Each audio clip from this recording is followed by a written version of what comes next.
He'll learn. Welcome back to Gil's Arena, presented by Underdog Fantasy. Whoa!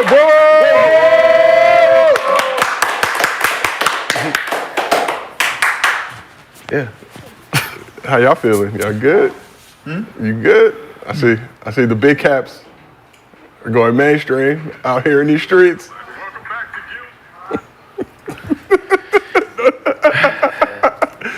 We know where we seen it first in the basketball community. Oh, you talking about the big cap? You know. Oh yeah. It's a lot of trend setting happening. You know what I'm saying? Inside the arena. A lot of swagger jacking going on out there. What's going down, Gil? You good? Good weekend? Y'all been working all weekend. What's funny is I lost between yesterday and today. I lost about 7 pounds. Damn. Yeah. Taking all them L's on the sticks? Or Yeah, when you lose, when you lose a little money that fast, boy, it don't sit well with you. This is Gil's Arena, presented by Underdog Fantasy. As always, we got the legend Gilbert I'm Arena. already sweating to get there just thinking about it. Already. I want to fight him, but it look like he did push-ups. No. You did your 200 today? No. I got a ticket, just rushing to the bank this morning. Okay. I was outside the bank at 6 a.m. Knocking on the door. Open this motherfucker up. We got Mr. B, that means Brandon you got Jennings, it. back here with us, representing Tough Crowd University. Hey. The bank ain't open, so it must be in his car. You know they can hear you, Gil. Oh. You got a mic on. And we got Rashad McCants, a.k.a. Cemetery Larry,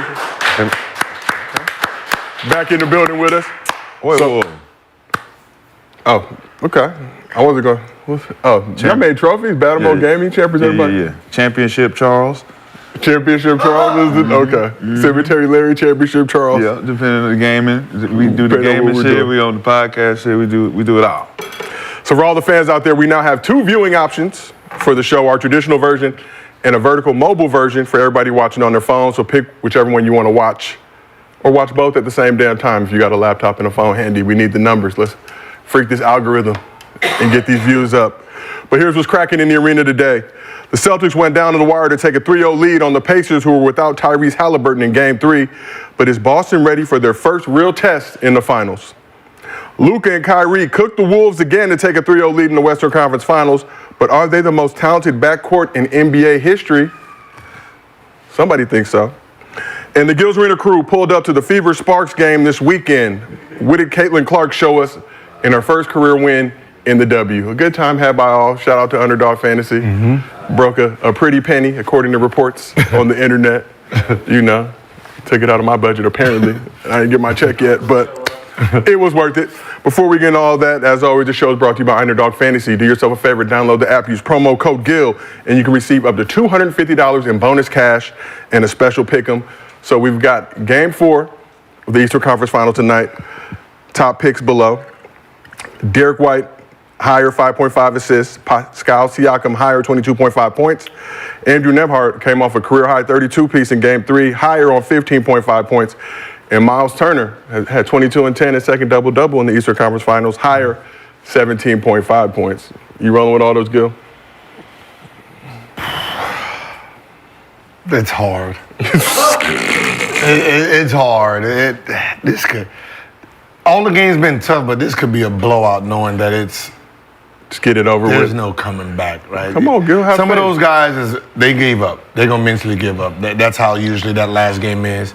They know if we win one more, that means we got to practice again. We got to do this. We got to do that. And some of those guys are gonna be like, "Yeah, I'm good." Some of them were playing for checks though, Gil, so they might get her all. They're gonna look like Cat did in last game.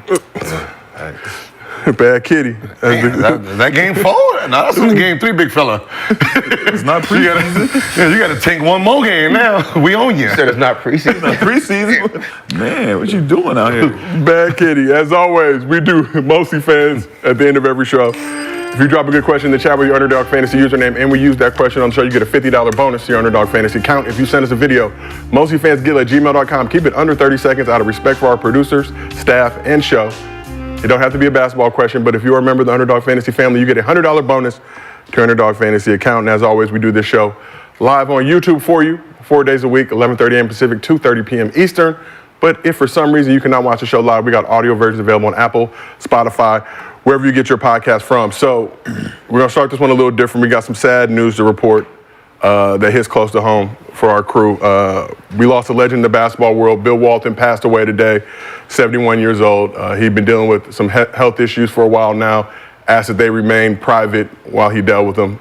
But he has been battling cancer, succumbed to it today at 71. He was a 3-time College Player of the Year, 2-time national champion at UCLA, went on to win 2 chips in the NBA, MVP in 1978, inducted to the Naismith Hall of Fame in 1993, and was a member of the NBA's 50th and 75th anniversary teams. Walton went on to have a successful career in broadcasting, overcoming a debilitating stutter, as he pointed out, working with the NBA on NBC, if y'all remember the old school classic days, ESPN, Fox Sports, Pac-12 Network, winning several Emmys during that time. So Gil, obviously you played with Bill's son Luka at Arizona. My dad played with him at UCLA. They were teammates together for my dad's freshman year. But what's the conversation like right now amongst the Arizona group chat with Luke? Yeah, nobody really it's been quiet, right? I sent prayer emojis to Luke. So it's one of those things that's very sensitive. When you're close to someone that passed. So I gotta always think about the best memory, and the best memory was playing in Phoenix in this national television game. I think during a 17-18 game winning streak, right? And Bill came into the practice facility. So, they have the practice gym next to the locker room inside the arena. And he pulled me up and said, "You're supposed to score 50 today. Just do decent. I'm gonna make you look like a superstar. just do decent. I'm gonna make you look like," so, he's telling me just do decent. End up having 54 that night, and we ended up beating them, cutting their streak, and he was like this. My man. So, that was the best memory of Bill when he gave me that good advice, because he was going to pump me up on national TV. Bill, John Wooden disciple. Like I said, he played with my dad at UCLA, so got to spend a lot of time with him throughout the years. Got to visit the crib in San Diego with the TP, hear all the stories about traveling with the Grateful Dead and how turned up he used to be. Always had a ton of respect and admired how he moved in college, was super socially active. In addition to winning 3 College Player of the Years, was super adamant against the Vietnam War, would engage in protests and do all types of crazy stuff off the court while playing for John Wooden on the court. But, we just want to send some love to the entire Walton family. Again, Bill Walton passed away, 71 years old. He was always super happy dude. So, I was a little emotional before the show, but it's hard not to smile just thinking about every time you saw Bill, Gil, like you said, just, and I wasn't even playing much at UCLA, but always had nice stuff to say. Always encouraging, always very critical of, the program and things like that. Wasn't afraid to speak his mind. But when you got 2 natty rings and 3 College Player of the Years, you can do whatever you want to move how you want to. So sending love to the Walton family, especially Luke and everybody else out there. And prayers are with the Walton family in this time. But we're going to keep it upbeat. We got a show to do. Today is Memorial Day, which is supposed to be a day to honor fallen American troops who made the ultimate sacrifice, but it's become the unofficial start of summer with barbecues, pool parties, and brand slanging stuff at a discount. So while y'all at the crib firing up the grill, getting ready to gladiate some glizzies, we still took time away from our families to give you your favorite basketball show, because as you know, Gil does not believe in designated off days, and we get paid per episode, so. We gotta be here, dude. You already know. I need that anyway. Memorial Day, Christmas, Hanukkah, it don't matter. I need that check. Once we get out of here, it'd be time to go hit. Go hit somebody barbecue. Go take their food. Exactly. All you gentlemen played in the league, obviously made good bread during that time. I'm sure had some great Memorial Day weekends throughout your lives. But what's the best Memorial Day weekend you've ever had, Mr. Cemetery Larry Champion? What is it, Charles? Championship Charles. Championship Charles. Yeah. Okay. I'm sure I gotta. We're a dream killer. What's the best Memorial Day weekend you've ever had? Probably this one. What made this Memorial Day weekend? It was a joy. Man, listen, I'm sitting here while y'all was talking. I ain't even hear nothing y'all said. I was like, what I'm about to do with this 100,000 I just won? Oh, y'all playing for bread? Yeah. I didn't know that. 6 figures? Man. I tried to go to the strip club. I tried. They working this weekend? Nah, none of the white strip clubs was open, man. I was like, I'm gonna wait till Thursday. You know what I'm saying? Get Rebecca and them to make that ass clap. You know what I'm saying? That ain't gonna happen. It ain't, I gotta throw too much. You Ain't know what I'm nothing saying? clapping gonna beat your Ain't nothing clapping much. Nah, but yeah, Memorial Day is cool. It's the best one for sure. For sure. A lot of ass kicking. You know what I'm saying? Got to be courtside at a. I ain't never beat up on a kid like that before. Oh, who got it? His son gonna grow up to hate me. You know, like in Kill Bill. Bragging about being a 12-year-old. You know how in Kill Bill when she had to kill Vivica Fox, What are we talking right? about? She had to kill Vivica Fox, and then What are we the talking little daughter came in. She was like, "When you're ready to kill me, just find me. When you're ready." I made little gravestones too. The can man, anybody can get it. Brandon, what's the best? It's hard to top that, but what's the best Memorial Day weekend you've ever had? I don't know. I mean, probably any time I was in the league because we wasn't in the playoffs this long. So You turned up and say had So disposable income. I can't really say which one because, like I said, every year in the league, I wasn't in the playoffs that long, so we were doing whatever. Were you local, vacationing, like? Both, just all over. I think Miami? Toxic was popping back then. You ain't leave the state? Yeah, I'm sure, but I'm just saying it was so many. We're not in the playoffs, so I don't know where I was at. I just know I was doing something. Something exciting. Gil, how about yourself? What's the best Memorial Day weekend you've ever had? To be honest, I didn't even know it was Memorial Day weekend. That's a fact. No. Right, we played video No, games for real. all weekend. Video games all weekend. Not one of us mentioned it. Never. No. I looked at the rundown today. It was like Memorial Day. Oh, It is a Now? designated off day. For those of us with children, we know it's Memorial Day. Yeah, but That's we why worked my all son- weekend. yeah, I at the remember. crib. My son said that. I was like, oh. So the most memorable is when I got arrested in Miami on Memorial Day weekend. Please elaborate. We was balling, having a great time. Like drinking, jet skiing, tearing up the jet skis, right? And with a couple of teammates, obvious story. And we decided to go to dinner, right? Normal. Now we chilling. Okay. And we're in a limo, and you know, like on Collins Street, it's packed, right? You can't move. So we just sitting there chilling, like, yo, what we gonna do after this? You know, we got a club, we got the, I think it's Live, and then, King of Diamonds, right? So we was thinking about going to King of Diamonds. And since we're not moving, he decided to get out of the car, because I guess he seen some people he was familiar with, right? So we get out talking to them, and then we move probably 10 feet, and then he's getting arrested. He's getting arrested, so I jump out of the car thinking Gilbert Arenas got some pull here. Right? Hey, he's with me. You come with him. All I know, it was D time. I had a nigga on my ass. Damn. Right, I'm getting handcuffed from the back. Don't know why. And I got handcuffed and I'm going to jail with him. You told him you was Cuban? No. I didn't have no other words. All I know is it said resisting arrest without violence. That was the charge. Wow. Don't even know what that means. It only cost me $25 to get out. So anyway, Damn. $25 whole dollar? 25. So I never went back to Miami on Memorial Day weekend because their job is to arrest as many people and get them off the streets. So, you know, if you ever look at their crime rate, it'll be, 700, 1,000, and it's all the same charge. Resisting arrest without violence. You went to jail, huh? This is the bad part. I thought I was getting punked. Because, that's when Ashton Kutcher was going. So I really thought he was getting punked because I didn't get searched. I'm in the holding cell with my cell phone in my pocket. So it wasn't. Yeah. Okay. So I really thought I was getting punked. You ain't take the mug shot? They ain't do the shot? No. That was a mug shot. They did all that? And they hit the internet. Yeah, I got Searched you too? No, they didn't search me. Damn. That's what I said. They didn't search me. I mug shot everything, and I got my cell phone. I told the lady when I was like, I got my cell phone. She was like, don't call your lawyer. I was like, all right. weird. It was a weird experience, but yeah. So that was all I remember. $25. Other than that, I don't remember. I mean, but you do you go to bar? What the fuck do you do on Memorial Day?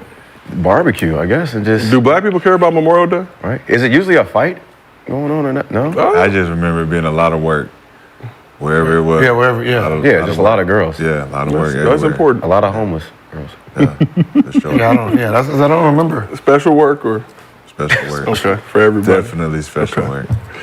All right, well, we started this Memorial Day weekend with a bang. Gil's Arena crew pulled up as a family to the Fever Sparks game to support our very own Lexi Brown, courtesy of our friends at Underdog Fantasy. Whoop, whoop. Whoop, whoop, whoop, whoop. So, Tim. it was a star-studded affair featuring celebrities like Gilbert Arenas, Kenya Martin, Mr. B. Brandon Jennings, and Rashad McCants, a.k.a. Cemetery Larry, Championship Charles, whatever name you'd like to use. But there were other ones in the building along with Juju Watkins, Cheryl Miller, Mila Kunis, and Ashton Kutcher. You talked about. Wait, Cheryl was there? Cheryl Miller was there. She was on the other side.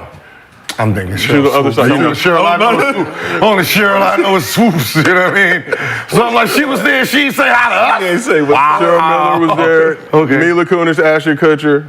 Mila was rocking with the Spark. Ashton was rolling with Caitlin Clark. We had a conversation about it. Y'all kind of dipped out at the end of the game, though. Yeah, it was out of there. You know, I was doing my celebrity thing. I look up, y'all done shot up out the building. Nonetheless, we also saw Clay there. Clay, you need to come pull up to the show when you get an opportunity. We love to chat with you. But Sparks set a home attendance record with over 19,000 people in the building, which was more than any Lakers game this season. It's true. The truth. We're not doing that. The Lakers have a capacity less than 19,000. Wow. It was I turned believe up. The energy was. Yeah, no, it was, bro. It was, bro. She had it all the way to the top. No, I know, I get that, but the Lakers, It's a fact. No, because the Lakers got so many clients, like the rich ones. What that mean? Because that means they sit on the bottom. Let's I'm see. talking about all the way to the top. No, though. so because they got so many clients, some of the seats that they have, they don't max out the arena. So the Lakers gym is about 18,000, like 18,009, 14, right? The Clippers is 19. It's the same arena, right? Mm-hmm. But their max capacity is 19 something. That's what the Sparks did 19,100. I think did more. So there's 19,100. So the Lakers remove seats. But don't say they maxed the building. We maxed the building out. No. We maxed the There were building. more people in the building for this I'm not game. rolling with that. Listen, I don't care. 19,000 for a girl. What is the Lakers capacity? 18 what? It's like 18,000. And they still can't even get 18,000. No, we maxed out. Nah, y'all not maxing. Ain't nobody. So we take away. So the Lakers take away 200 seats. Ain't nobody watching Lakers. Those like 200 All seats I were know filled. is when they call her name out, sound like Kobe was coming out. Not even. Shit, just Sound like Kobe. It was Sound like Kobe something Bryant. I said, what Facts. the hell is this here? Facts. What? Very audible applause. A lot of Iowa she got a fan 22 base. jerseys in the building. 19,903. 19,903. So there was So they take away 200. more at the Sparks game than at the Lakers game. I mean, to be honest, Rockstar status. Rockstar. Yep. Right. It's.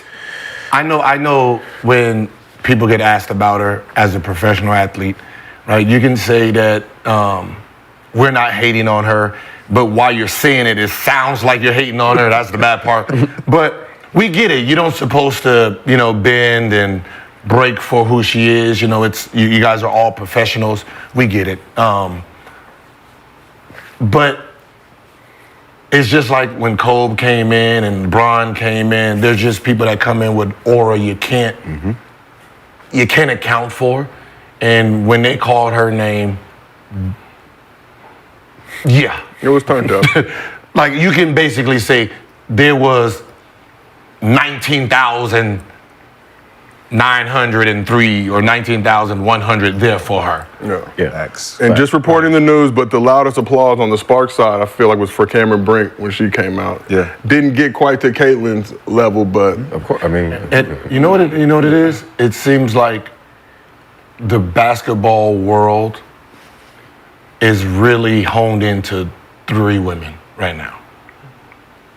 And that's Caitlin, Cameron, and Reese. Reese. Angel Reese. Reese. Right now, that's Locally, but- Obviously, let's just- Aces are doing their thing. But let's just be honest. They haven't done anything in the but for basketball itself, the credit, they're getting exactly what they put in. 4 years of hard work those ladies put in to deserve what they're getting in these arenas, right? Yeah, it's a next level, and they're going to have to earn the respect from the players themselves, but the fans respect what they're coming in with. They're coming in with a hell of a resume. Thanks. And Juju Watkins is coming. She was in the building as well. Here's the thing that's glaring, though, just to everything Gil just said. It's so important to note that it's about basketball. It's not about the WNBA. They did shit for the game. When we wasn't playing and nobody was watching NBA at the time, we was watching them in college. They was doing their thing. We was at Lolo's, we watching the March Madness. Like, we watching them get it. Like, that was beautiful for the game. That had nothing to do with WNBA, right? So to see the conflict of what's happening in the WNBA with these players coming in, whether they feel like they need to conflict with each other or not, the one thing that I'm gonna say about Caitlin, there's never been a time in the history of basketball where we've seen a rookie come into the game and sell out arenas. Ever.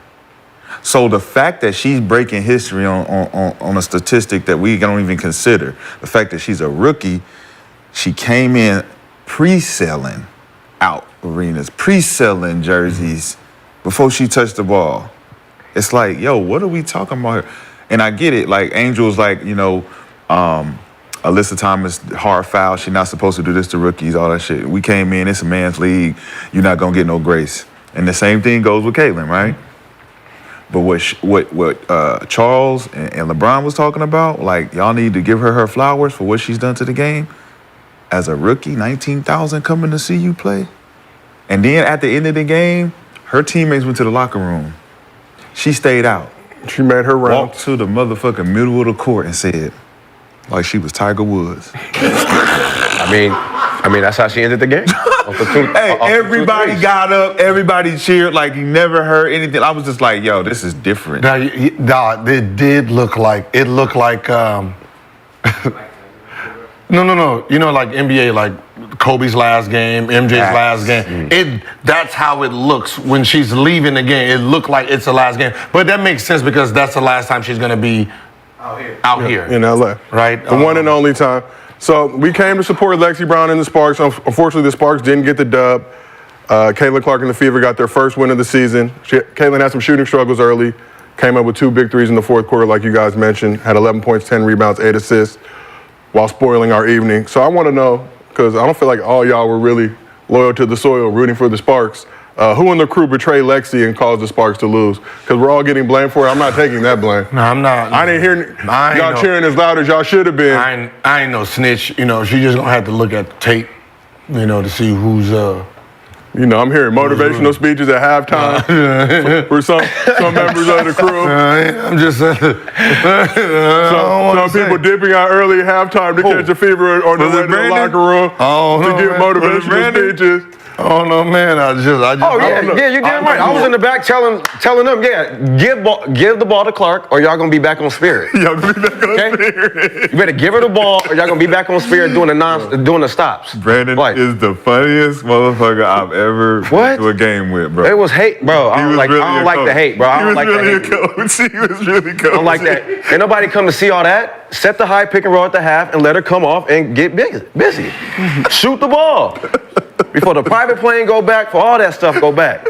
Probably my favorite moment of the game, because it was the second quarter, like, where'd Brandon go? Then obviously we made our way to the Delta Lounge. Bro, I was in the back. I couldn't wait till she came out. I said, shoot the ball. Shoot. We ain't come to see all that. Shoot the ball. Her teammates looking back, shoot the ball. Shoot the ball. We gotta talk about that Southwest flight coming. Right. Southwest. We gotta talk about another situation at the game. You were asked specifically not to wear open-toe sandals to the arena by our very own Lexi Brown.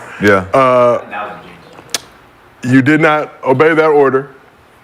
Had the ripped jeans with the sandals. The internet went nuts. Open knees and open toes. No. That's different. Open knees and open toes at the same time? Put your and your elbows touch your knees. That nigga Dave, not just play. What?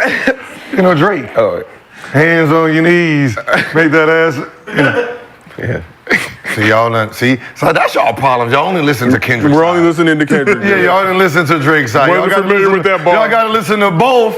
You see, now you get it, huh? You a freaky ass nigga. Freaky ass nigga. Freaky ass nigga. Nah, it matched my outfit, right? So I put my clothes on and had the black shirt with the X, right? Had the hat. And I was like, I mean, I do got all black, but the sandals was black and white.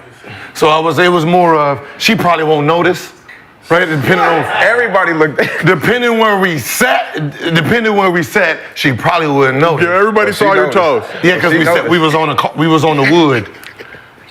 Yeah. Ashy toenails like on the wood. Either because of you. You I mean, like you supposed to dress. That's how the owners are supposed to dress. It's summertime. I can say if it was the winter, and I'm like, damn, Gil, it's snow. I wear sandals all the time. Yeah, we know this. I mean, listen, I don't have basketball feet, so I'm kind of proud of my basketball feet. What kind of feet would you say you have, bro? Decent, dog. Them was decent? You've seen teammates' feet, right? We've seen teammates' feet, right? So There's some back. Toes out. I got all the color. I got you can see the pigment. I ain't look at your toes. Oh, okay, but I'm just saying, you seen dudes get knuckles on top of knuckles, right?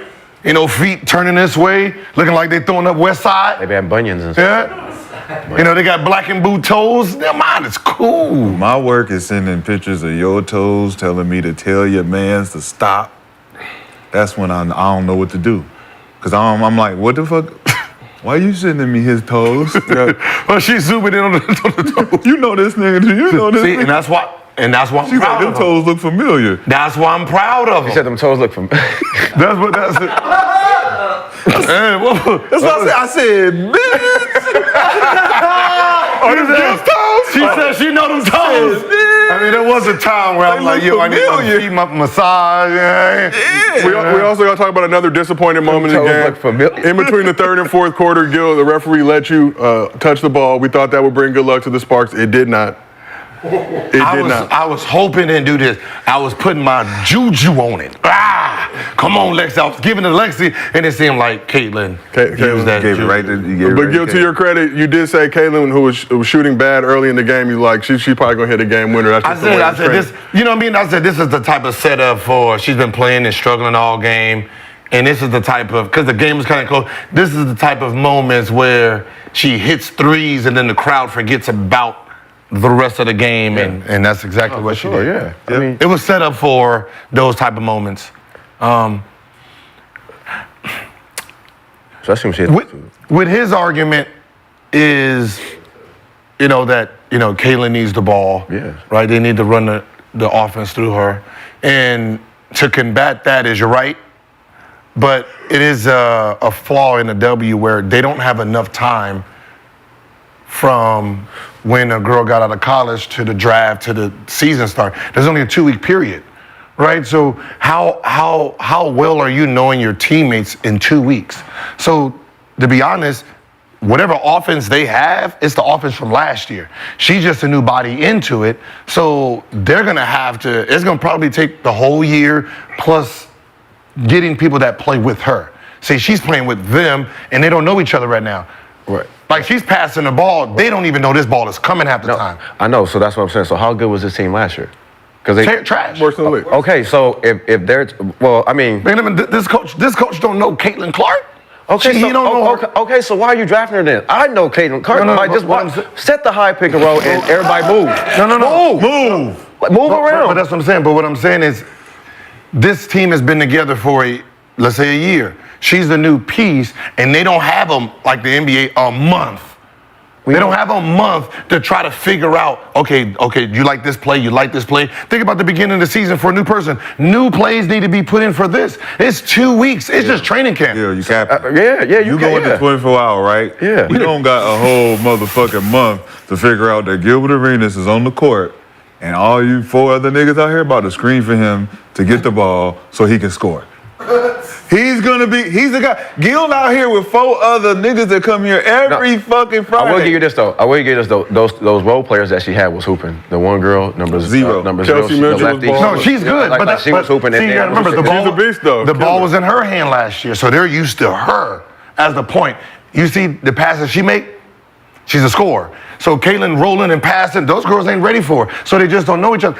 Shit, what the fuck are we talking about? We just watched Milwaukee Bucks struggle all year because they didn't know how to play with each other, and that was. What are you talking about? They were 30. They were 30. But the two main players didn't know how to play with each other. They didn't want to play with each other. No, but I'm just saying. So she had. They have to figure out how to play with her. They got to though. But I'm saying there's passes where she's dribbling, making a back pass, and they're like, "Oh, we're not used to that." Fact. They just have to get used to it. So I can see the end of the season, they'll start clicking, and then next year, once they find, okay, she likes this pick and roll, she likes moving this way, like they don't even realize she likes moving left. Okay, so why are you drafting her then? What have y'all been watching? Y'all know this girl is coming. Y'all know this girl is coming to the draft, and y'all just sitting up here talking about, oh, okay, well, yeah, we don't know what you like to do. Well, what have you been watching then? Because the whole world's been watching me shoot the 3 from damn near the logo and coming off high pick and rolls and doing all this. So this is my game. Yeah. So why are you drafting me if you don't know? And we suck. We suck. So that means the girls that's around her don't even. Okay, well then they can move around and let her play. Go to hell ball. So the reason we suck again. I don't care, but we're selling out. But the reason, the number 0, we not here to see you. No. You know she was 4 to 4. So don't do that. Don't do that. Zero's get it. Zero was not even do that. The 19,000 that's cheering. Who? We came to see high quality basketball. And who the 19,000 that's cheering. Zero was hooping. Not the 9,000, not the 3,000, but the 19,000. You don't even know who's Zero. You know she's lefty. She's cold, bro. Caitlin had to beat her last year, or this year, to get to score time. She's 4th on the list. I understand, bro. She's 4th on the women's scoring list. The same team now. So when you come off the bench, you got the game. But when I'm in the game, off the bench, she's a starter. She's a starter. She's a starter. Yeah. She got to move around then. Yeah. No. We're not having to share. No, listen. The future. The future is you were number 4 last year because we suck. You pretty good now, but it's my team. You can't. This is my team. And the only reason you got the hit shots because I was scoring buckets to keep us close. Hey, coach, what are you doing? Are you telling me? She had like 21. Yeah. She led the team in scoring. You know why? Because they wasn't face guarding her. Who? They can't face guard. Everybody on the Sparks were face guarding Caitlin. True. Do not let her touch the ball. In transition, the big picked her up at the 3/4 court. As you should. And shout out to Aaliyah Boston, too, 17-6, some clutch buckets down the stretch. All around team effort gets bigger than one woman, okay? They don't get no grace because they women. I'm on they, man, listen. Y'all can move around just like these niggas can move around. Yeah, I'm not going to front. I had fun, man. I want to go again. Oh, yeah, but I talked to Lexi. Y'all are not invited. And whoever gave me the L shirt, fired. Damn. You're not invited. Should have made it a W Bro, I for know one Wexy. thing. I need front row to that Chicago game. Toes on the wood again? Underdog got Angel it. Reese and them. Underdog got it. I ain't seen no work there anyway. I'm getting seasoned. They wasn't there for you. I'll tell you that. They wasn't looking at you. They wasn't looking at us. Moving on. What are you talking about? It was work with work. Double work. Yeah. You couldn't see that big ass hat on. Time to move around. He was too busy trolling he was shooting the fever bench. That's what he was too busy doing. What were you doing before we move on? What were you doing to the fever bench? Shit, every time they put that shit up. Hell no. They with us. Oh yeah, the one girl looked at you like, please. Hell no. Hell no. And that pressure got to her. They didn't put her back in the game. Hell no. Get that shit out of here. All right, well, let's move on. Productive. And once again, appreciate you, Underdog Fantasy, for breaking bread. Heard you spent a hefty penny to get us there. But you will be doing it again throughout this part. $30, man. What? It was a little more than $30. Who? Wait, what? About 35. 3,500? Yeah, times 10. Yeah, for those tickets. Yeah, for the a piece times 10. Caitlin Clark. Yes. Hold on. So wait, hold on. Y'all saying they spent $35,000 Yeah, you approved it. So technically you spent it because it's coming out of your budget. So you lost about $135. That's cap, y'all. In the weekend? Because I seen some people on the front row that ain't got money like that. Just stop. Cap. Hey. All right? I get it. Yeah, it was 300 maybe. Oh, Nah, it was 3,500 total. 35. Somebody Total. No way. Ain't no damn way, because I seen the broke line of brokes. Just like that. And I had to think about it, because I'm thinking Laker, because I listened to the cheer. He said the broke of the Right? So I'm thinking it's Kobe or LeBron James, and then I had to think, oh, this girl basketball is $300 seat. They can afford that. Little night out. Gil, your trolling will not go unpunished. Again, these are $35. Gil's views. They do not reflect the couch or underdog fantasy. Appreciate you, underdog fantasy. Brokies of the broke. I didn't know nobody on the floor. Underdog, we look forward to breaking your bank at more Sparks games this season. We'll send you a list of all the games Man, you they want could have got to us like 3 suites. Facts. But then we would But have I been appreciate it. 10 toes on the wood. They want to see me at 10 toes. Hope y'all, we will keep the shirts. Legacy. Shout out to Steve for being the exclamation point. We gotta get Lexi some more. Fuck that Caitlyn shit. Lexi gotta get some more shots up. Don't worry. And see, with her too, it's the same thing.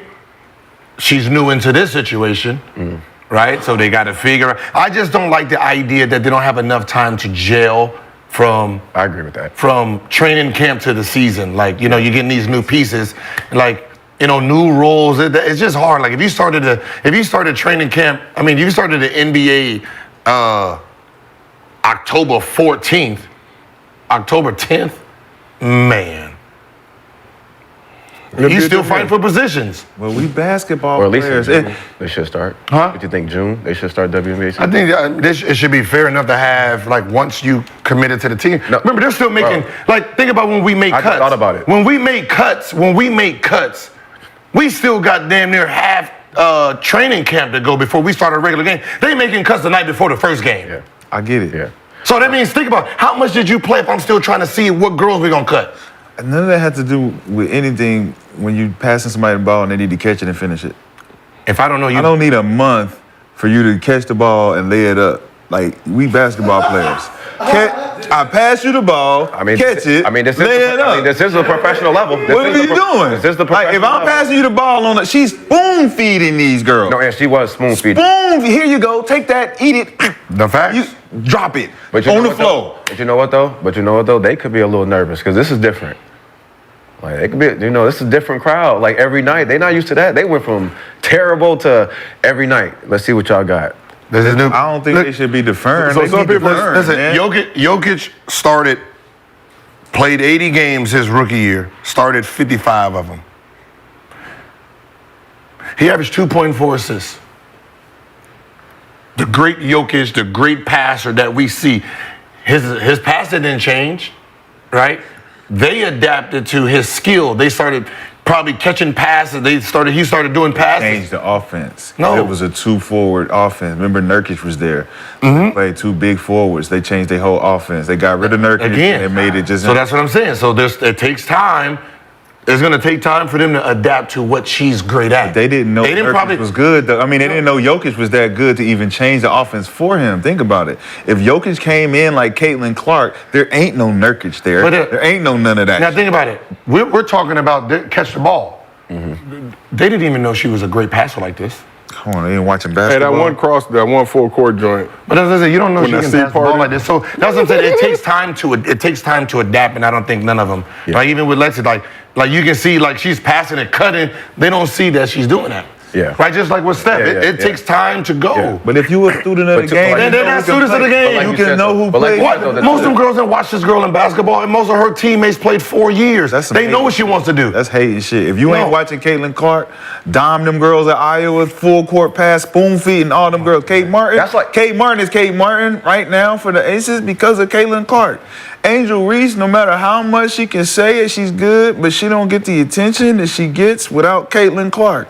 Andrew Reese is balling, though. Andrew Reese is balling. Let's. The rivalry is the rivalry. Andrew Reese is out Without here the putting in work. rivalry, you ain't really. The LSU Caitlin Clark rivalry that made them. Yeah. That made them. Well, that's a fact. Well, we will be at more games. We did not get kicked out, to my surprise. And they be hating on her like she about to take everybody man or something. Man, she ain't even said nothing. So let's keep this thing moving. So while we were turning up at the Fever Sparks game, Luka and the Mavs were turning up on the Wolves in game 2, with Luka delivering the silver bullet. So with the Mavs down 2 late in the fourth quarter, Luka found himself matched up one-on-one with Defensive Player of the Year, Rudy Gobert. He said, "May I have this dance, please?" And here's a grilled sandwich. Put it on a baguette. Hold on, you gotta look at McDaniels though. He was laughing, he knew. McDaniels knew, damn, this French was about to get cooked. Yeah. French fried. So Luka had his 5th triple-double of the postseason with 32 points, 10 rebounds, and 13 assists. Look, Sacre Blue! That is not even the topic right here. Can you start the clip over from the beginning? G-tail, as we call it. Stop it right now. Boop. Exactly. You're down. No. You're down. You're up 2, right? Yeah. There's 10 seconds left on the clock. Right? Double. No 3.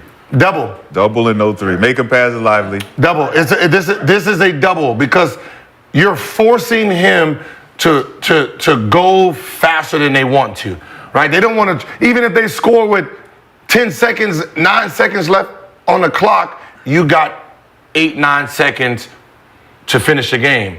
So the fact that you let him wind the game down, knowing they're on the road. On the road, a great guy wants to leave this motherfucker. He don't want to go to overtime being on the road team, so he was going to shoot a 3 no matter what. Right? So the fact that you have Rudy out here on the island when you could have doubled, let him throw it back to Lively, let Lively make a play. Yeah, I mean, because all Lively was going to do is dribble 2 times, pick it up, and then pick it up. And then at that point, time ran down. Now you got to get to Kyrie or try to give it back to Luka. Just leave and on Kyrie. Whatever else happens. No, you like a 2 don't beat you. Right? It just ties the game. But I'm saying that you put it in Lively or Jerry Jones or PJ Washington's hands to tie the game. But as I said, you can't let any great defender. You got to know time and possession. You're up 2, and there's 10 seconds. That's a lot of time where he's just gonna wind it down, double it. Just double it right there. Get it out of his hand, and then all he's gonna do is pass it and then try to get it back. That means his rhythm is off. Instead, they did this. Allow Gobert to go one-on-one with the NBA's leading scorer this season. Oop, step back with the hop in your griddle. Baguette Biombo, as some have called it. Sacre Bleu. Oui, you. This is when that Defensive Player of the Year award. It looked worse from that angle. That's when it hurts you, right? Because, everybody would be like, well, he's a Defensive Player of the Year. Not guarding a guard, right? He's not guarding a guard, doing what he does best. He's out of his element. This is like Shaq playing.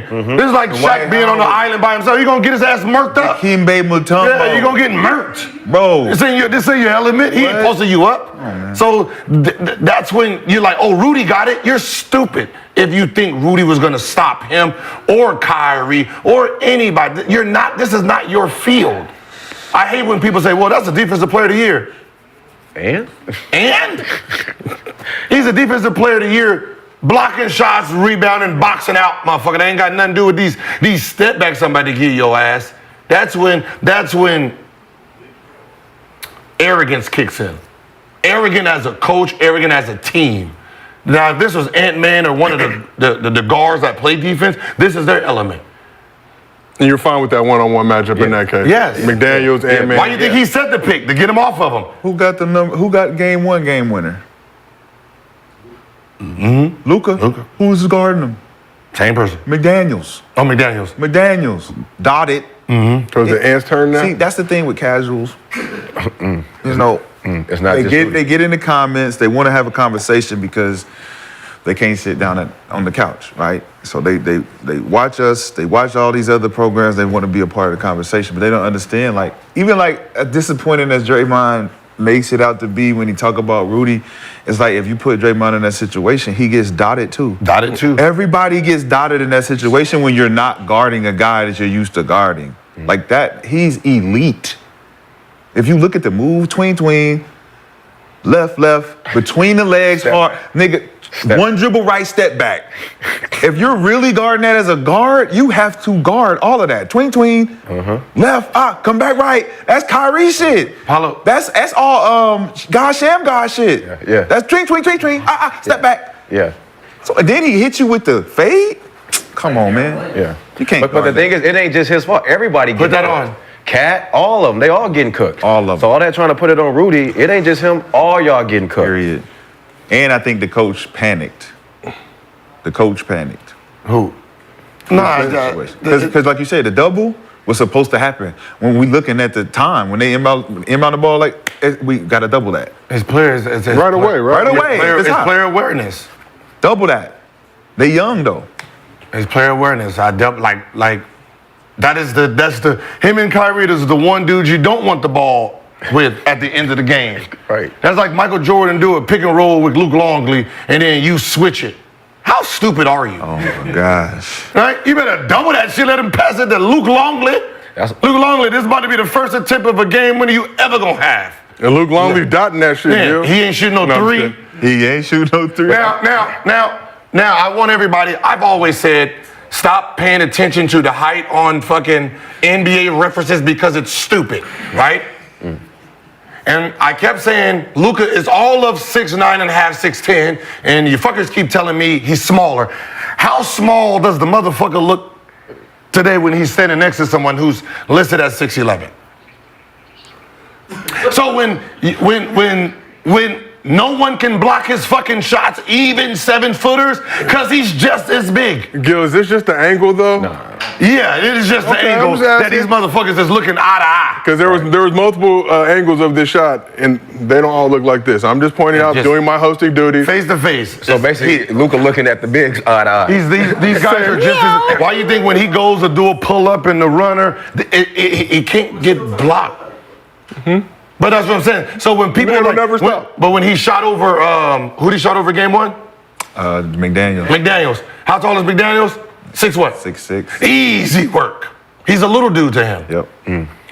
So in addition to the game winning, It's an easy work. He's little. These dudes is little compared to what Luka is. That's why I said Luka is technically the second biggest dude on his team. During possessions, you got to put him in the post. Thanks. They bust Kyrie and them busting their ass, man. It lets you. You know what's so funny? And this is why I don't like analytics. This is why I don't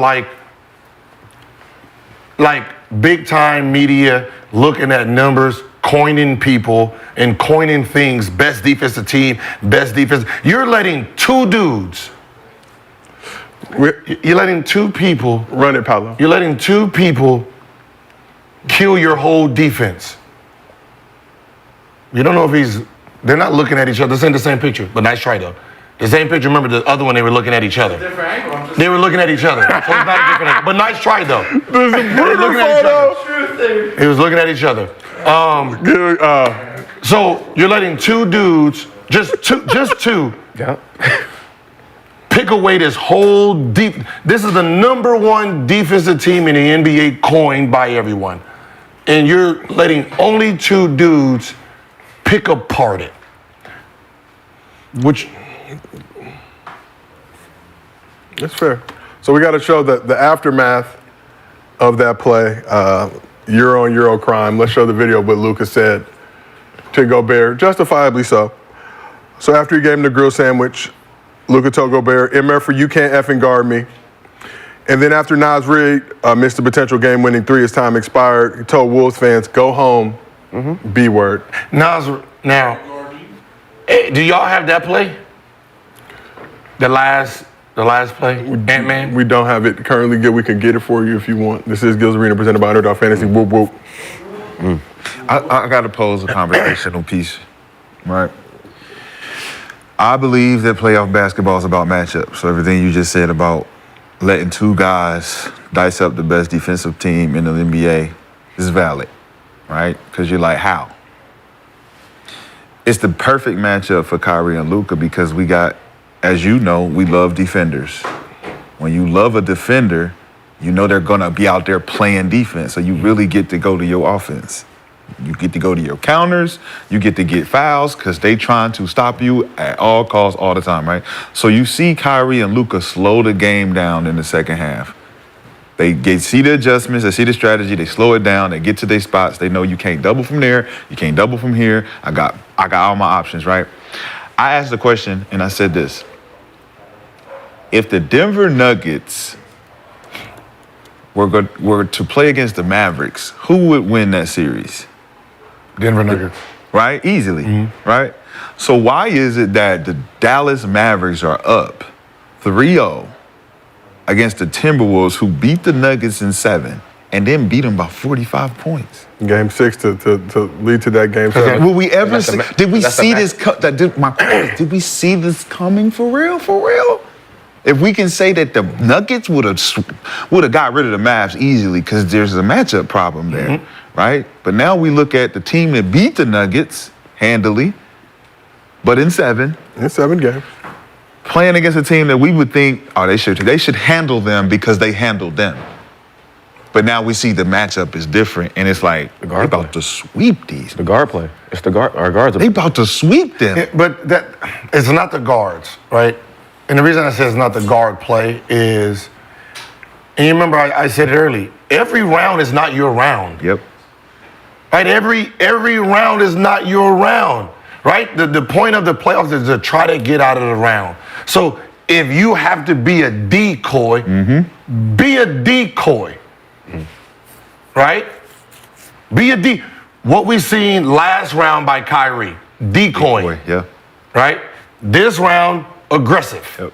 First half shit. Now, on the other side, Ant-Man, this is not your round. Right? This is not your round. Yep. The person who round it is don't even fucking realize it. Facts. Cat. It's your round, bro. You're the one with the mismatch this round. You're the one with the mismatch this round. You're the one that opens up the game. And the fact that you think this is the time to shoot threes when you have a 6'6", 200, 210 at most guarding you. You refuse to go to the post. See, if you go to the post, it forces them to go bigger, which means they take off someone off the court, or they have the W, which opens up free shooting for everybody else. You have to sacrifice what you want to do. Sit around and shoot a bunch of threes. You're playing to their defense. They're small. They don't want to, so that means they get to pack the lane, you shoot a bunch of threes, they rebound, let's go. Yep. So this is your round, right? Rudy, not your round. We don't have Joker. They don't need you. We don't need you. I'm sorry. See, pride is fucking them up. Oh, we got the defensive player of the year. He wants to be on the court, and fuck that. This is not his round. It's coaching though. It's coaching. He did his. You did your round. Y'all remember when Dwight Howard had to play against Joker, right? He played a lot. Great job. Did a great job. Shut him down, some would say. Miami did not play. That's called smart coaching. We don't need you this round. You might be more of a liability this round. Hey, big fella, you did your job. Your championship was last round. Yep. Congratulations. We're going to play smaller to compete with them. You have to be a coach and understand it. Fuck off. The award is won. That's a regular season award. Bitch, this is the playoffs. He can't play on this court. Nas Reed at the 4. Cat at the 5. Cat at the 5. That means Lively has to guard Cat. Nas Reed. And Nas Reed is going to be a mismatch too. This is big man game. And Nas can play down there. I know. Yeah. And he can play. He can play both sides. But I know Nas Reed ain't gonna be sitting there just chucking a whole bunch of threes with Lively on him. No. I mean, with Derrick Jones. Hey, get your little ass down. But you think about it though, they playing zone against him. Huh? They playing zone. I don't give a fuck what you play. But that's the reason. Flash, high-low, flash, take Think about what I'm saying. If the Dallas Mavericks are playing zone against you because Cat don't want to get down there and y'all not changing your lineup, you still got Rudy in the game for no reason. It's a zone. No reason. There is no, even defensively. Defensively, they're not driving to the cup where he can get blocks. So there's no reason to have him in.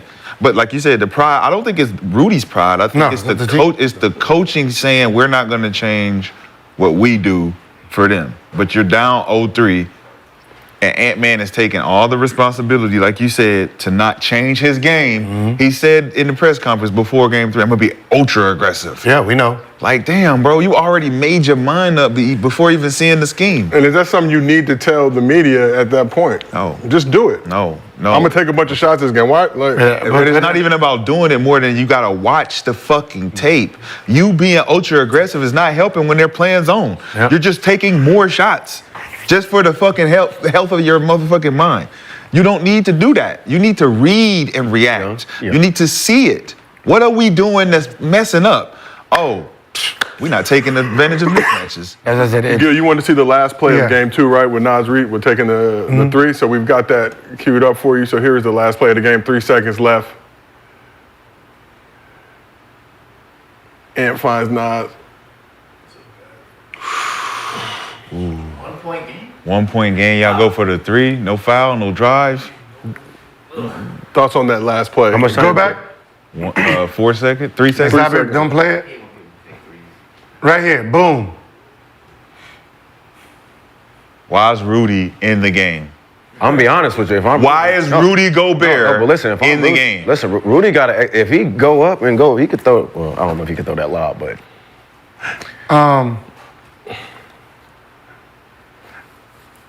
Here's a question. What Ant will? Okay, where Ant is, right? We know you're not gonna go for the lob, right? So that means his angle, he's going for a 3, which is fine with us. I would switch Conley and Ant-Man, right? And then see how they play that. Maybe we can just throw the ball to him right there. Just, he's a mid-range guy. He's athletic, 1-2 dribble. He's gonna pull up, but you have him right there. It's simple. All these creative plays, like the fucker, you're gonna shoot a jumper. Worst case scenario. You know what Like, I would do? Take Conley or double pick. Both of Rudy and what's the name? to go with, for Ant-Man, right? Yeah, and let I would take Conley first, clear him out the box, Clear him, go go around other side. to the other corner, Yep. go over the top, and then bring Ant-Man for the baseline jumper right here. Off Yep. of Rudy, off of Nas coming off, boom. And then Rudy goes set the screen for Nas on the cross screen at the end. What's so funny? This is technically already like the Iverson cut. Yes. Right? So I wouldn't, because there's so much time, Conley just dip out and then Ant-Man run off, double screen, and come to where Conley is. And just we can make it's damn near a back pass. And it's forcing the bigs to switch off. Yep. To, They don't know what to- they're doing. to Ant-Man. And then worst case scenario, if Lively decides to try to get Ant-Man because he got hit, Rudy go to the rim. And you get a foul because you're down 1. You can get a foul. Yeah, it's just how you can play it. Rudy got an angle to go to the rim. But Kinda. So this is not the shot you want with 3 seconds left in Nah. the game, down 1. Like you just When you run- don't need a 3. See, Going away from the basket. Go back. That play was nasty. Watch Rudy. Watch Rudy. Watch Rudy. This is what they drew up. They drew up. Keep going.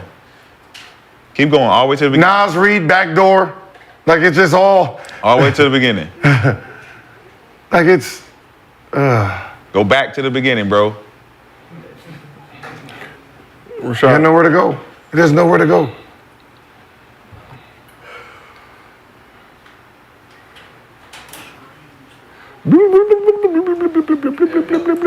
Keep going. Keep going all the way to the beginning, bro. Keep going. Now look at Rudy. So like you just said, you said empty out Conley, right? Take him to the corner. What is Rudy doing if he's not even setting the screen? He just goes down and clears out. He should not even be on the court. He's not an option. I mean, that was the play. He's not an option. Everyone should be an should be option. going to the rim, With though. 3 seconds left, everyone should be an option. And I'm gonna tell you they can't go to the rim. Go, and I'm gonna tell you when to slow down. Right? So you got Rudy on one block, and Conley is not moving fast enough to dip out. So stop it right now. even if they don't switch and what's the name, curls, Kyrie is going to be the help guy in the middle. Right? Now, even if Nas Reed, they're switching. Nas Reed is hit and take off, cut towards that basket. Right? It's hit him, they're switching, and you're cutting. But even if you was open, Kyrie's there because you didn't dip out fast enough. All these plays have to be moving in real time. It's a guard on guard. And this is why you don't run certain plays. Because if I want this back door, I can't have a possibility of a help man.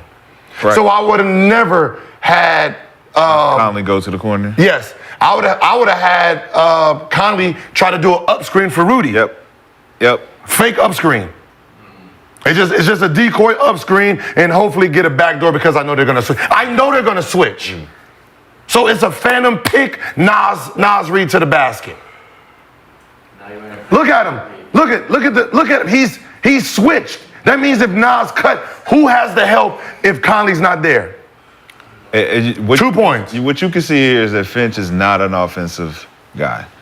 He's the coach. He's a defense. He's a Tibbs. He's a defensive guy, and that's what he's hung his hat on all season is the defense. But what I've seen this playoffs is that he doesn't have a secondary regulator for his team. Nas Reed would be that because he's coming off the bench. He was 6th man of the year, and he can score, but he don't even have plays for Nas.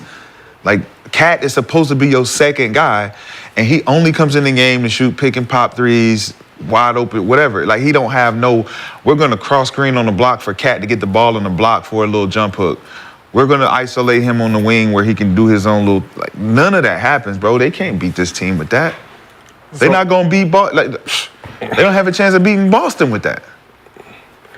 So let's move on to Game 3. Mavs and Wolves were back in action in Dallas Sunday night. Before the game, Ant-Man said he was going to be more aggressive offensively, pointing out that he hadn't taken more than 17 shots in a game so far in the first 2 games of the series. But Luka and Kyrie continue to show why they are the best duo in this series and arguably in the entire league.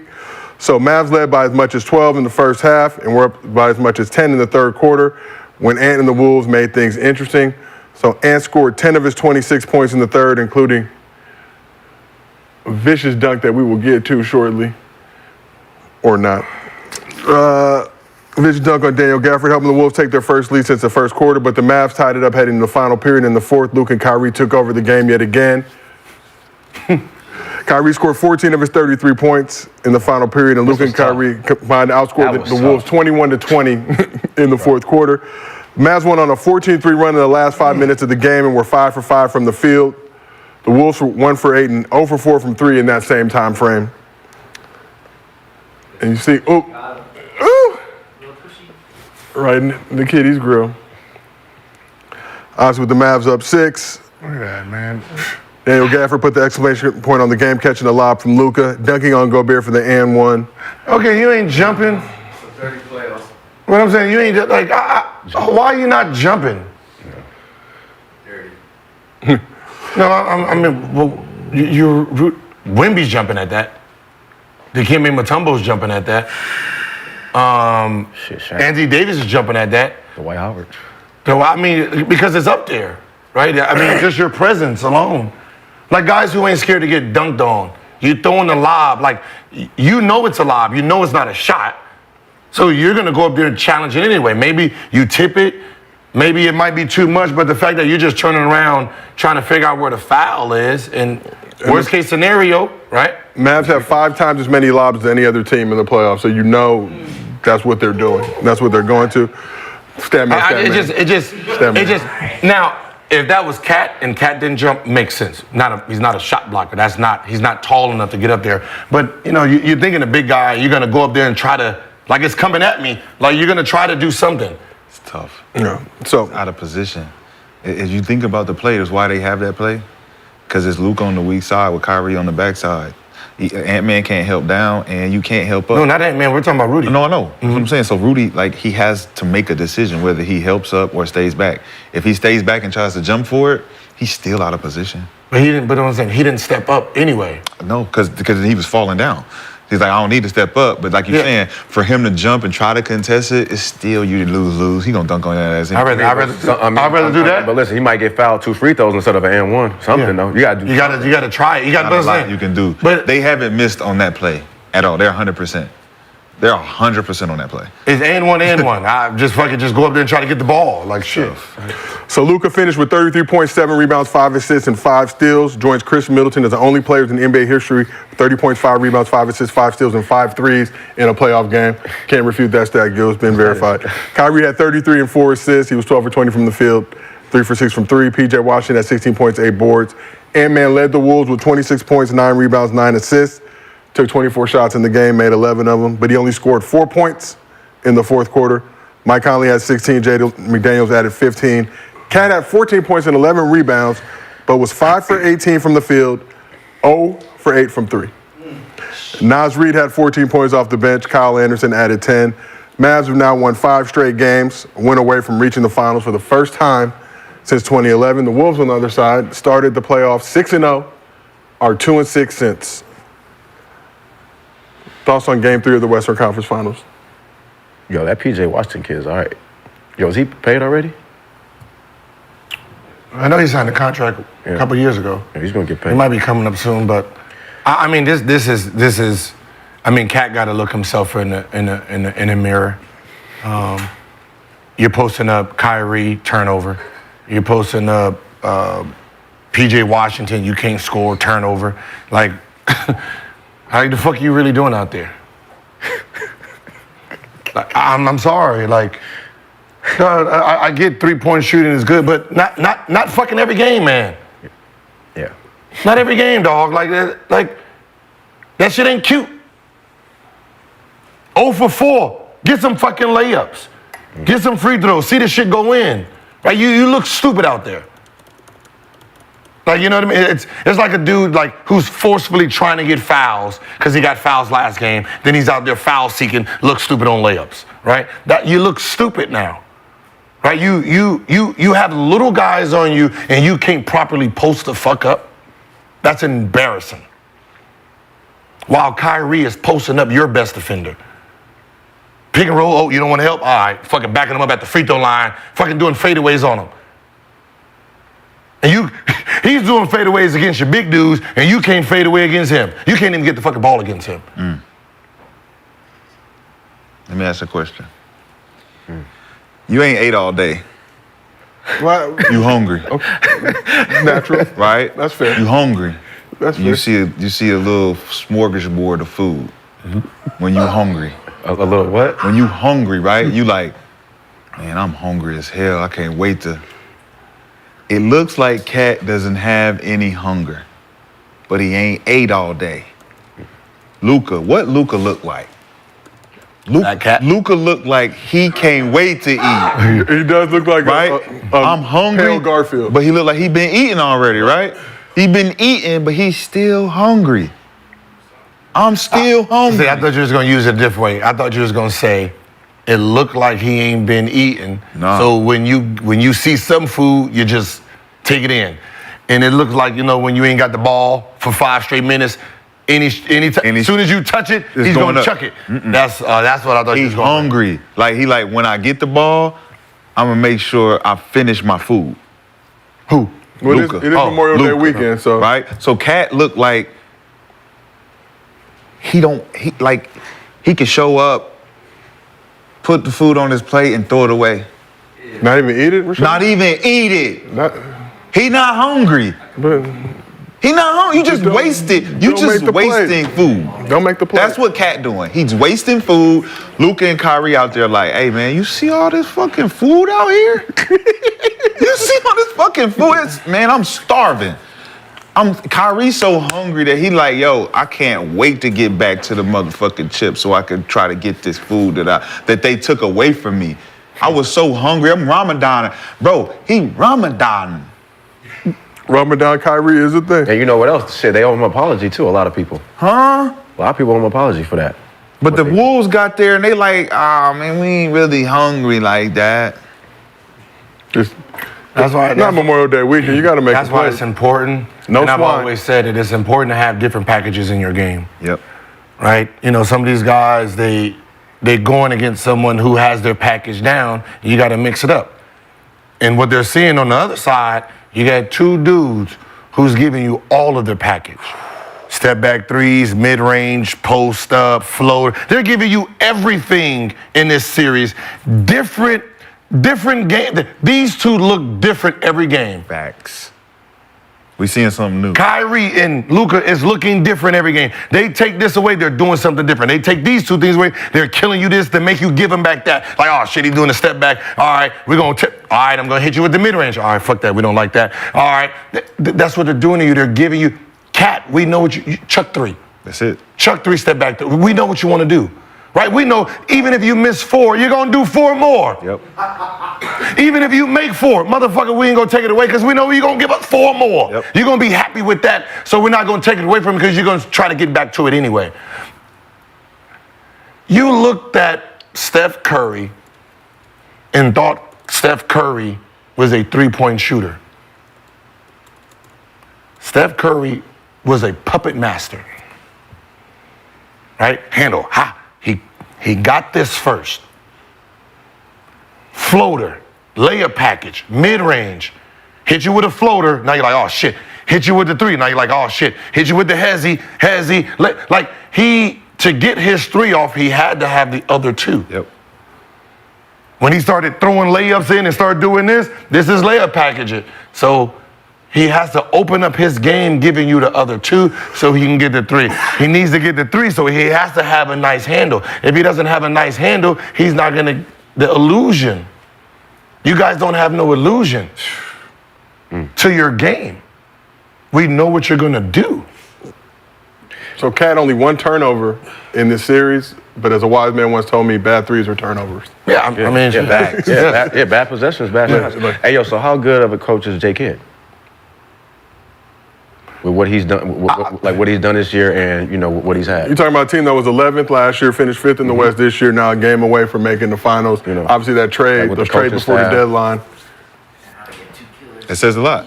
It says a lot. I think that's a lot too. Like, you got a bunch of champions, veteran leaderships that's in that locker room too. Of course, Kyrie's won one.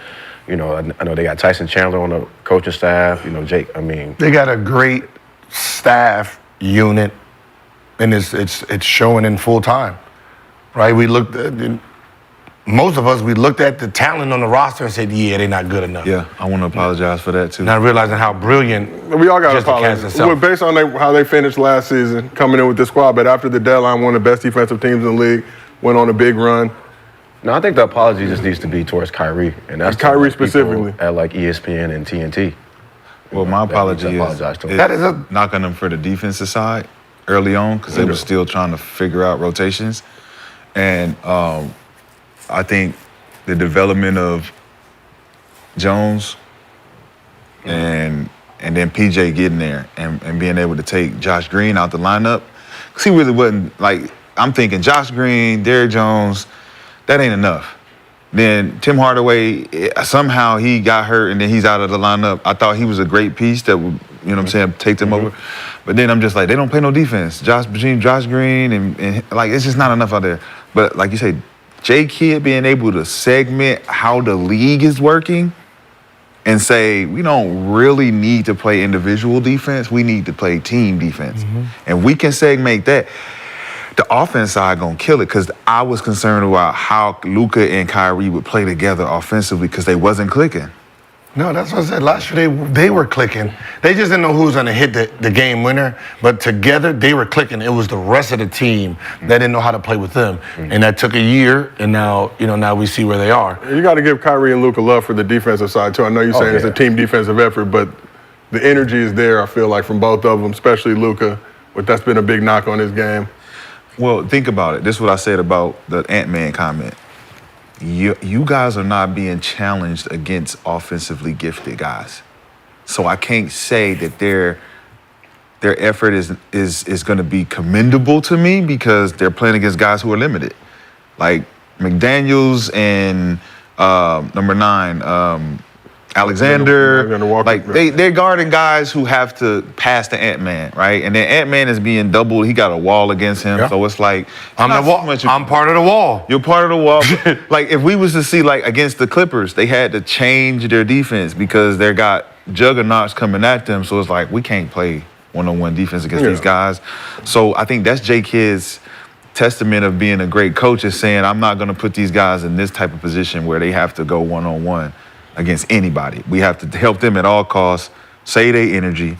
On the other end, we're going to kill everybody because they're not going to do what we're doing. Now, you remember I said a long time ago, I said I don't like attacking bad defenders because a bad defender, the team is prepared to help him. Absolutely. Right? The Wolves are what? Very Number good. one. Yep. Very good. Which means what? No help. No help. No help. Prideful. I got you. We man on man. Facts. And these two is like, yeah. Man on man. Oh, lunchtime. Lunchtime. Lunchtime. They don't want to play against bad defenders because the bad defenders are going to require them to help them. So we want to. This is your best defender? Okay, one-on-one. You're going to play me one-on-one. So the reason these two are killing you is because you respect your defense too much. Facts. You respect your defense, and you're going to be able to play these two gifted dudes one-on-one. There's nobody on your damn team who's good enough to stop them one-on-one. OKC. Lou Dort. That's what fucked OKC up. Like we got Lou Dort on and we don't need the help. Do you know he averaged 34 this season? And that is Kyrie Irving. That's Kyrie. I don't give a I'm sorry. But I remember we played against the Kobe's and all that. Like, no, help me. Help me. help me, motherfucker. What are you talking about? Help me tonight. Help. I got Steve Nash on the pick and roll Gil. Help. Help. He is who he is. What the fuck are we talking about? Yeah. But you're I don't care. This is cut your pride out, goddammit.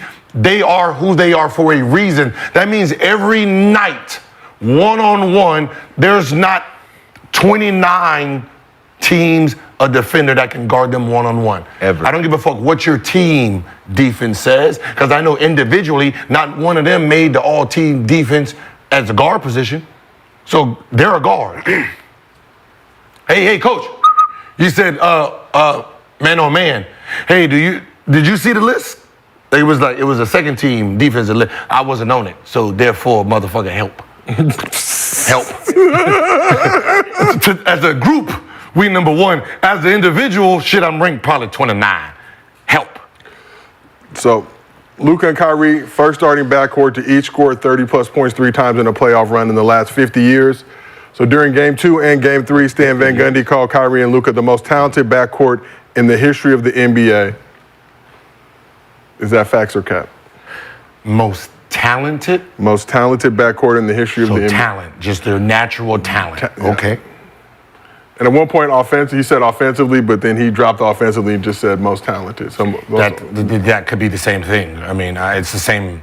Okay, just You're not saying the best. You're just saying naturally the most talented. So Bron and Kyrie wasn't a backcourt? No. Technically. I'm just asking because they both had 40 apiece one game in the playoffs. Technically, because LeBron was the point and Kyrie was the shooting guard. I'm just saying because that stat 30 first. No, there's backcourt is just one position, point guard and shooting guard. Yeah, but they treat LeBron as a small forward. But they treat LeBron as a small forward when he played the point. So technically, you can throw him in there and argue it because LeBron led the team in assists, but the way they're doing it, it's the 1 and 2. So yeah. I'm just saying because that was a hell of a backcourt. Right? So that the backcourt, it was okay. It ain't like this. Who? LeBron and Kyrie? Yeah, they won a championship. That was cool, but it ain't like. But this. talent, They beat the 73-9. It ain't like this. talent. But what is talent? Just overall talent. I mean, they're probably the most talented. So you would call Luka and Kyrie the most talented Talented in the history of the NBA. That Bron and Kyrie shit. You got to be. That Bron and Kyrie. You know what that But means? he's not a. What I'm saying is, you're not talking about two players. There's not just two individuals. It has to be a backcourt. I'm arguing that was a backcourt. Okay. Do you know what that means? LeBron and Kyrie was a backcourt in Cleveland. Nash and Joe Johnson. You know what that means, though? It means that Luka is more talented than LeBron James. It means No, because they don't. We're not gonna do that. No. We're not gonna do that. They don't put LeBron as a point guard. They're putting him as a small forward, so he doesn't even get in the equation. So Luka is more talented than LeBron James. No. But no one is putting him in that category. Absolutely. Are you putting? Absolutely. So wait, are you putting? No. Are you putting him as a point guard? Since what you just said. Are you putting him as a point guard? The prefaces of what you just said, putting LeBron at the point forward, and that's No, not point forward. Is he a point? Are you putting him as a point guard? Be careful of what you say, because if you put him as a point guard, then that means he is the best point guard that ever lived, and Magic Johnson can't hold that anymore. I'll say that. I never gave Magic Johnson the best point guard of all time anyway. No one does. I never thought. We're gonna never thought We're that. gonna keep him as a small forward like everyone does. So as a backcourt, they are the best. They're the most talented backcourt. What about Isiah Thomas and Joe Dumars? No, we're not rolling. Can we go back to what you just asked me? Can we go back to what you just No, asked we're not even gonna. Let it be known. We're not gonna do that. No, we're not even gonna play that role because more we're not. talented. We're not. It's not in the small forward. So we're more talented. Huh? The only people that's in there is Kyrie and Harden. Stephen Stephen. If we're talking, but that's talent. See, that's what I said. So we can't say who is Paul the Pierce, best. Paul Pierce and Ray Allen. Then we can't say them two. Who? We can't say Paul and Ray Allen. Paul's a three. That's what I'm saying. We can't say. No. So we're talking about point guard, shooting guard. Let's go back to what you said. Luka more talented. Stop. than LeBron. I have to. Because we're not talking because about, the we're argument. not talking about positions anymore. We're talking about talent. We're talking about talented guard position. We're not I'm just talking about talking duo. about head-to-head now. No, we're not talking head-to-head a right duo. now. We're not I'm going to talking talk about head-to-head too. We're I not think talking Rashad duo. just said head-to-head LeBron. Rashad said that Luka's more talented than LeBron James. Luka, I LeBron said no. James. Man, he'll say PJ Tucker more than talented than LeBron James if you let him. Is PJ Tucker more talented than LeBron James? Okay. Why do you feel like Luka is more talented than LeBron? Please. Why are we even We watch entertaining? basketball, don't we? I mean, No, I'm we watching do. different basketball. How many years I give Luka his love. What's it? Come on, man. We're talking about I talent. love Luka. I'm just, but We're talking about talent. gotta leave LeBron James. Why don't people want to have the hard conversations, man? Because That's what's confusing. Because it's you're- not far off to have the conversations because we're not diminishing anything. We're just saying let's evaluate the talent, Okay. right? What is the criteria of talent? Because you got Kyrie played with both of these guys, Okay. right? What Luka's doing on that court in a one-on-one pass team element, LeBron was doing similar. He did not have what Luka has. And Luka don't have what he has. What does he have? What is Luka doesn't have. What is the criteria of talent? You know that answer. I know that answer. No one else knows that answer. So tell us So what it is. someone can average 6 Tell us points. what it is. And someone like Nick Young is probably top 5, one of the most talented players that ever came as a shooting guard. Yes. When it comes to talent. Yeah, because you don't throw stats in then. Okay, so Don't go throwing stats in to. So stats have nothing to do with No. talent. Okay. No. So yes, they are then the best. They are the most talented duo. For duo. sure. UCLA. They are the most talented duo.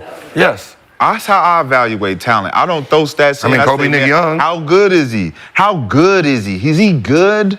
Is he really, really good? Very, very much Really, so. really I mean, good? 5 first-team All-NBA selections. at 25 Kyrie, years no, you old. can't throw stats in there. Kyrie. I'm just telling you the accolades. Kyrie, we can't. We're just talking about talent is just your natural ability. Yeah, we just. But what do you do with that talent? That's another thing. That's a whole different category. conversation, the whole So different like when he conversation. says these are the most 2 talented players, yes. Are these the 2 best? Like if he would have said these are the 2 best backcourt? No, not even close. They're not even in the same realm. That the 2 best backcourt players in history is the Splash Brothers. Okay. They are the most accomplished backcourt. I feel like I was more. Right, there's 2 MVPs. There's 2 MVPs there. Right, you got all NBA, you got all 4 All champs, Stars, yeah. and there are 4 champs. That's what that backcourt possesses. Now you go from there and move on. Right, Joe Dumars and Isiah Thomas, 2 Isiah chips. Thomas. Finals they got 2 MVP chips, between them. So they're going to be up there. Kobe's going to fall short because You got him and Derek Fisher. But then he uplift defense. But Derek Fisher's gonna fall short to anybody else. That's fair. I know you feel like you was more talented than a lot of these niggas who were Talented, yes. above you, Yeah, of course. right? Yeah, we all do. I definitely. And I don't even feel. I know. But we're not I know I was talking better than a talented. lot of the top Yes, but that's what 15 we're not. niggas of all time. Yes, but we're not talking talent right now. We're talking about the best duo. Shit. So there's talent duo, then there's the best duo. Y'all think I don't like LeBron like that, man? We know Like you. somebody had did Stevens Melo, you was cool, did but Stephen A. Smith have Carmelo Anthony? no, Stephen A. Smith had what's the name in there? He had the backcourt of Lakers. Carmelo Anthony was cool. you was Who cool, you bro. going with? He had Bird and he had Magic and Byron Scott. No, Byron didn't. There was no All Stars. There was no All NBAs from Byron. Like, so you can't have him in there as the best backcourt. Brian, you was cool. Y'all cool, You gotta man. stop it. Bron cool. and Melo was not just cool. Bro. Bron and Kyrie. You know how I feel? Y'all gotta let It's it the go. year of the truth, man. Okay, let it go. It's the year of the truth. Let it go, man. All liars will It's be the called year out. of We on a whole nother subject. He's still It's the talking year of the about. truth, man. I sit at these tables with these niggas too, bro. What's up? We are courtside at the same place as Fuck they're about none of that courtside. shit, man. We are- Like you said, we ain't throwing them stats out. Y'all had way better careers than I did, but man, I ain't scared Tell of them none to of square y'all. up. Let's talk a little bit more about Luka. So with the game decided, Luka has some words for Ant-Man. Luka was asked about it during his post-game interview.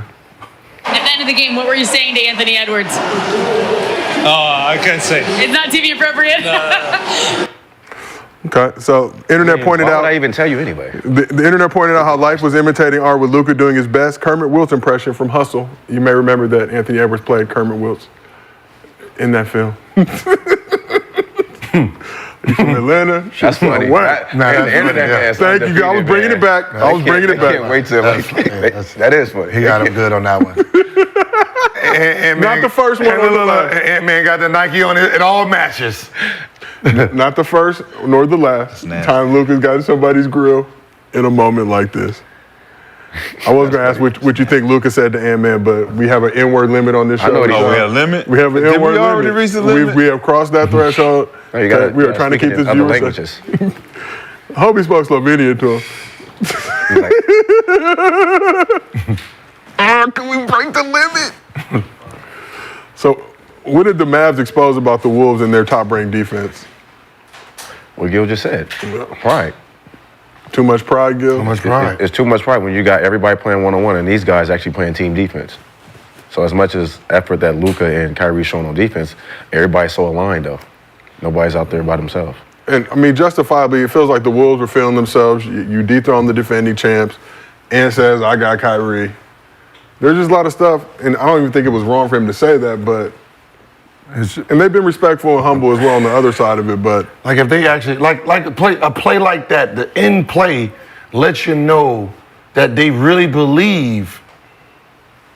They believe those titles. Right? They believe the titles that they have, best defense. I get it. I get it. The fact that there was no way. I can tell you right now. There's no way if Luke Longley was out there by himself on a 1-4 flat with someone, there wouldn't have been a double. If Shaq switched out on me, there was no way that was going to be a double. I mean, that was going to be I get to play him one-on-one. I remember this is my second year in NBA. I did a pick and roll, ticket switched out, right? Took ticket, 1-4. Took him, spent, layup, start talking shit, right? Came back down, same play. Ticket on the ISO, they doubled. Shit, he's MVP, All-Star MVP. Okay, smart. Because I was going to keep doing this because he's the best defensive player, but they were smart enough to know that the ticket, he's a little faster than you, ticket. So let me go just double get the ball out of his hand, get back down there, and we're not going to switch anymore. You got to be smart. Yeah. It's common sense. And it's winning basketball. Like, we're trying to win. Like double, let somebody else try to beat you, man. It's smart. Joe Dumars, Isiah Thomas versus Michael Jordan. No Scottie Pippen. Right? young Scotty. I think it's young Scotty. Was it young Scottie? Yeah. Young Yeah. Scotty. He was Yeah. coming years? to his own. Yeah, it was young. Yeah. I think like Okay. first So just Second, no third Scottie. year. Still Yeah. no Scottie. Yeah, No Scottie. not the Scotty Right. we know today. So to me, it's like when you got Luka and Kyrie out there against a young Mike, the mismatch. It's a mismatch, right? Because you don't have anything to switch over to. And I think that conversation between Luka and Ant is, you ain't got enough, young fella. You need more. Because we gonna kick your ass all night long. The sad part is they have more. They have more. Offensively. No, they have one defensively and offensively they have more. You just got one who thinks he's Kyrie at 6'11". Catman. Cat and Ant-Man is supposed to be what Luka and Kyrie are doing, right? If they're doing the same thing, you take those 4 out, who has the better team now? Let's just say they take Cat out and we put Donovan Mitchell in there. Is it a better matchup? No. No. Brandon, if Cat played in the post. No, I get what you said. I'm just saying, let's give him another guard that can score. Because we're matching up with a guard. Well, I don't need another guard to match with this guard. I have a big man who has a mismatch. But if I used him, of course, then you take those 4 out, take out the 4. Take out the 4. Who has the better team now? Of course. So that means one guy is not doing his job. Of course. That's all. Well, what I'm saying is the matchups, guard-wise, that conversation between them two is you don't got another guy like I got another guy. I do. I have an Ant. He don't want to be the other guy. Ant ain't Kyrie. I don't need him to be Kyrie. I just need him to be him down there. I got a Kyrie. I don't get Kyrie. He ain't nowhere near that. Even at his best, he ain't nowhere close. So, yeah, but it's still a learning experience for the T-Wolves, though. I'm gonna say that overall, though. Like they're young. If Cat was given 26 and 10, nobody would, it'd be a different matchup. But he wants to sit there and shoot threes. So talking about Cat for this series, Cat, who is the self-proclaimed greatest big man shooter of all time, shooting 28% from the field and is 3 for 22 from 3. Damn. He was asked about his shooting struggles and had this to say. I'm putting up to 1,500 shots a day and shot so well all playoffs, confidence extremely high, and to be having these unfortunate bounces and these looks that are just not going in, it's tough. It's tough for sure. Cat Kappa. He lying. No, nobody's shooting 1,500 shots a day right now. 1,500 takes you. Okay, wait, before you go there. Because I'm a shooter. I know I'm a shooter. So I never took shots. I did makes. So to make 300 in a day takes about 45 minutes. So if you're taking 1,500, it's going to take you about 2.5 hours. And you already practicing shooting around, so it's Cap.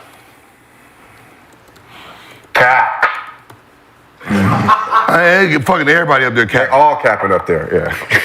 How long does it take to make 300 shots, Gil, for Gilbert Arenas? If you have a shooting machine, which they got to update their software, their shooting machines today. So you have a shooting machine, you put it on 3 seconds, you got 550 to shoot 100 shots. So basically you can shoot 500 shots in less than 30 minutes.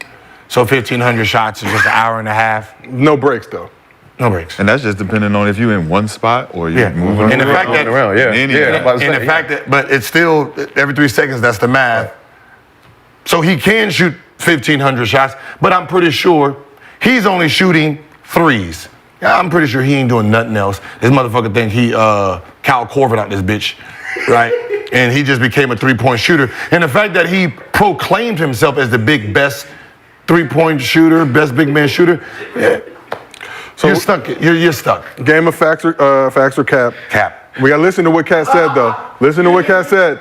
Cat said he's shooting up to 1,500 shots per day. Oh, okay. He didn't say, I'm shooting 1,500 shots per day. Shooting up to 1,500 shots per day. Facts or Cap? No, I believe that. Yeah, I got plenty of time. See, that's what they not accounting for. They get to automatically jump into it because think about a night. You can go at night. You can do 2 hours at night.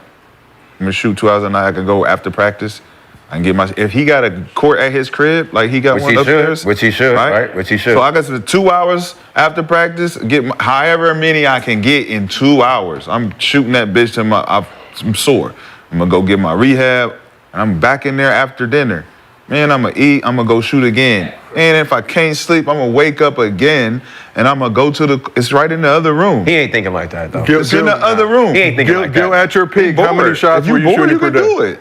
He got that. He ain't The bored. playoff, exactly. He ain't bored, so that means I'm shooting like shit. Think about how your mentality as a shooter if you missing shots. You missing shots? He missed a free throw. He didn't leave the gym. Gil, at your peak, when you were going didn't to leave the the facility gym. 2, 3 in the morning. He stayed with the jersey on. How many shots do you feel like you were shooting per day? 500. Was If I'm playing bad. Yeah, that's why he ain't beat me. So it's 200 to 300 shots. That's 200 to 300. why he ain't beat me. That ain't enough. You haven't challenged me by myself. That ain't enough. We can go in the back right now. I guarantee I'll smoke you. I guarantee you that. Ready. Let's go. Fire up the barbecue. We're gonna go right after this. Go get some hot links. Definitely ready. All right, so that means I'm good. That means he's been shooting. So that means No, it doesn't. I haven't shot in 2 months. Okay, so but you good. You haven't taken a basketball shot in 2 months. 2 That's months. good. So we can go there after. Ready to go. So the fact that they said we look tired. What game was that? After game one, we're tired. Game 2, Anthony Edwards got the oxygen mask in the fourth quarter just to point Okay, that so out. we're tired, and you want to say that you're taking up to 1,500 shots a day when we know you're tired. So obviously you're getting more rest. Because I know in today's NBA, they're not allowing you to be in the gym as much as you want to. That's where you get your Right? own gym. So the guy who's taking the most shot is playing the worst. Oh, okay. I'm gonna just say okay, just okay. So we asked the chat, is Cat putting up to 1,500 shots per day? It don't matter. We got over 2,000 voters. 81% said Cat. 1,500 shots a day. So how long? 1 day? 2 days? A day? It's easy. He said up to. So That's so easy. let's think like. But Bro, wait. I can shoot 500 a spot. Yes. Spot. 3 spots. Wing, top, wing. Okay. I could do that in an hour and a half, 2 hours span. Are you gonna be 3 for 22? No. Okay. Well, So we're right. Cat. He not me. He not me. but listen, he didn't say what type of shot. So like you said, he could just be sitting there shooting threes. Like it could be. He's just sitting there shooting 3. But So I'm it's saying not- he's not taking 1,500 threes. But we don't know a that. day. That's the difference. We don't know that. Because I can tell you, a day means game day. He did not take 1,500 shots on game We don't day. know. No. We know he didn't We take don't know, 1,500 man. shots Well, listen. on game Well, listen. day. If he is So doing that right now every day, it's hurting him, and he needs So to I can. Facts. I'm That here. part. This is why we're gonna call Cap. Like, you need to stop then. When is the game? Because if he show us videos Every of other doing day. it, So- it's just like we don't get penalized for being wrong. No, We don't get penalized for being wrong if he can prove it. So you think he took 1,500 shots on game day? I know that it's possible. On game day, Sunday. Any day. Someday. No, I'm not talking about any day. I'm talking about Sunday, the day of the game. You think he took 1,500 shots? I don't think he's Beyond. referencing that. Beyond. I don't think he's referencing game days. No, he just, Okay, that's per day. Nah, it's per not. day means So every no, day. no. So that I'm means saying no. so he Not didn't take it game on days, Sunday. 'cause you know he didn't game take days it on are Friday. He didn't take it on Wednesday, right?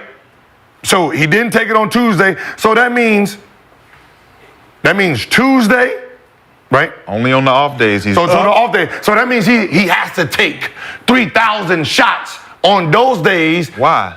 Because the other day is 0. So 3,000. You're trying to make it make sense with your own math. Stop it, bro. You see how this nigga, so that means that he has to do 3,000 because he's sitting, no, It's a man, rounded off days, he's doing 15. Did he say every other day or did he say off He day? Or said, did he say I'm shooting up to 1,500. So it could be Per one. what? Could be 1,500 Per what? per day. Per day means per day.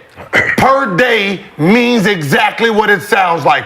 Every day, when you calculate it, so 7 days a week, when we calculate it, it should add up to 1,500 per day. So that means if he's not shooting 1,500 per day on game days, that means the off days, he has to double his amount. I think he I do this math on my kids. 10,500 shots per I think he misspoke. Oh, so he misspoke. Yeah, I think he misspoke. All right, so last question on this in the subject. moment question. It's in the moment, question, just talking shit, right? Yeah. I'm trying to get my shit back. I shoot a lot, but it just ain't going in. I need to figure it out. he just had to say that number, huh? Remember, I got a son who's 12, right?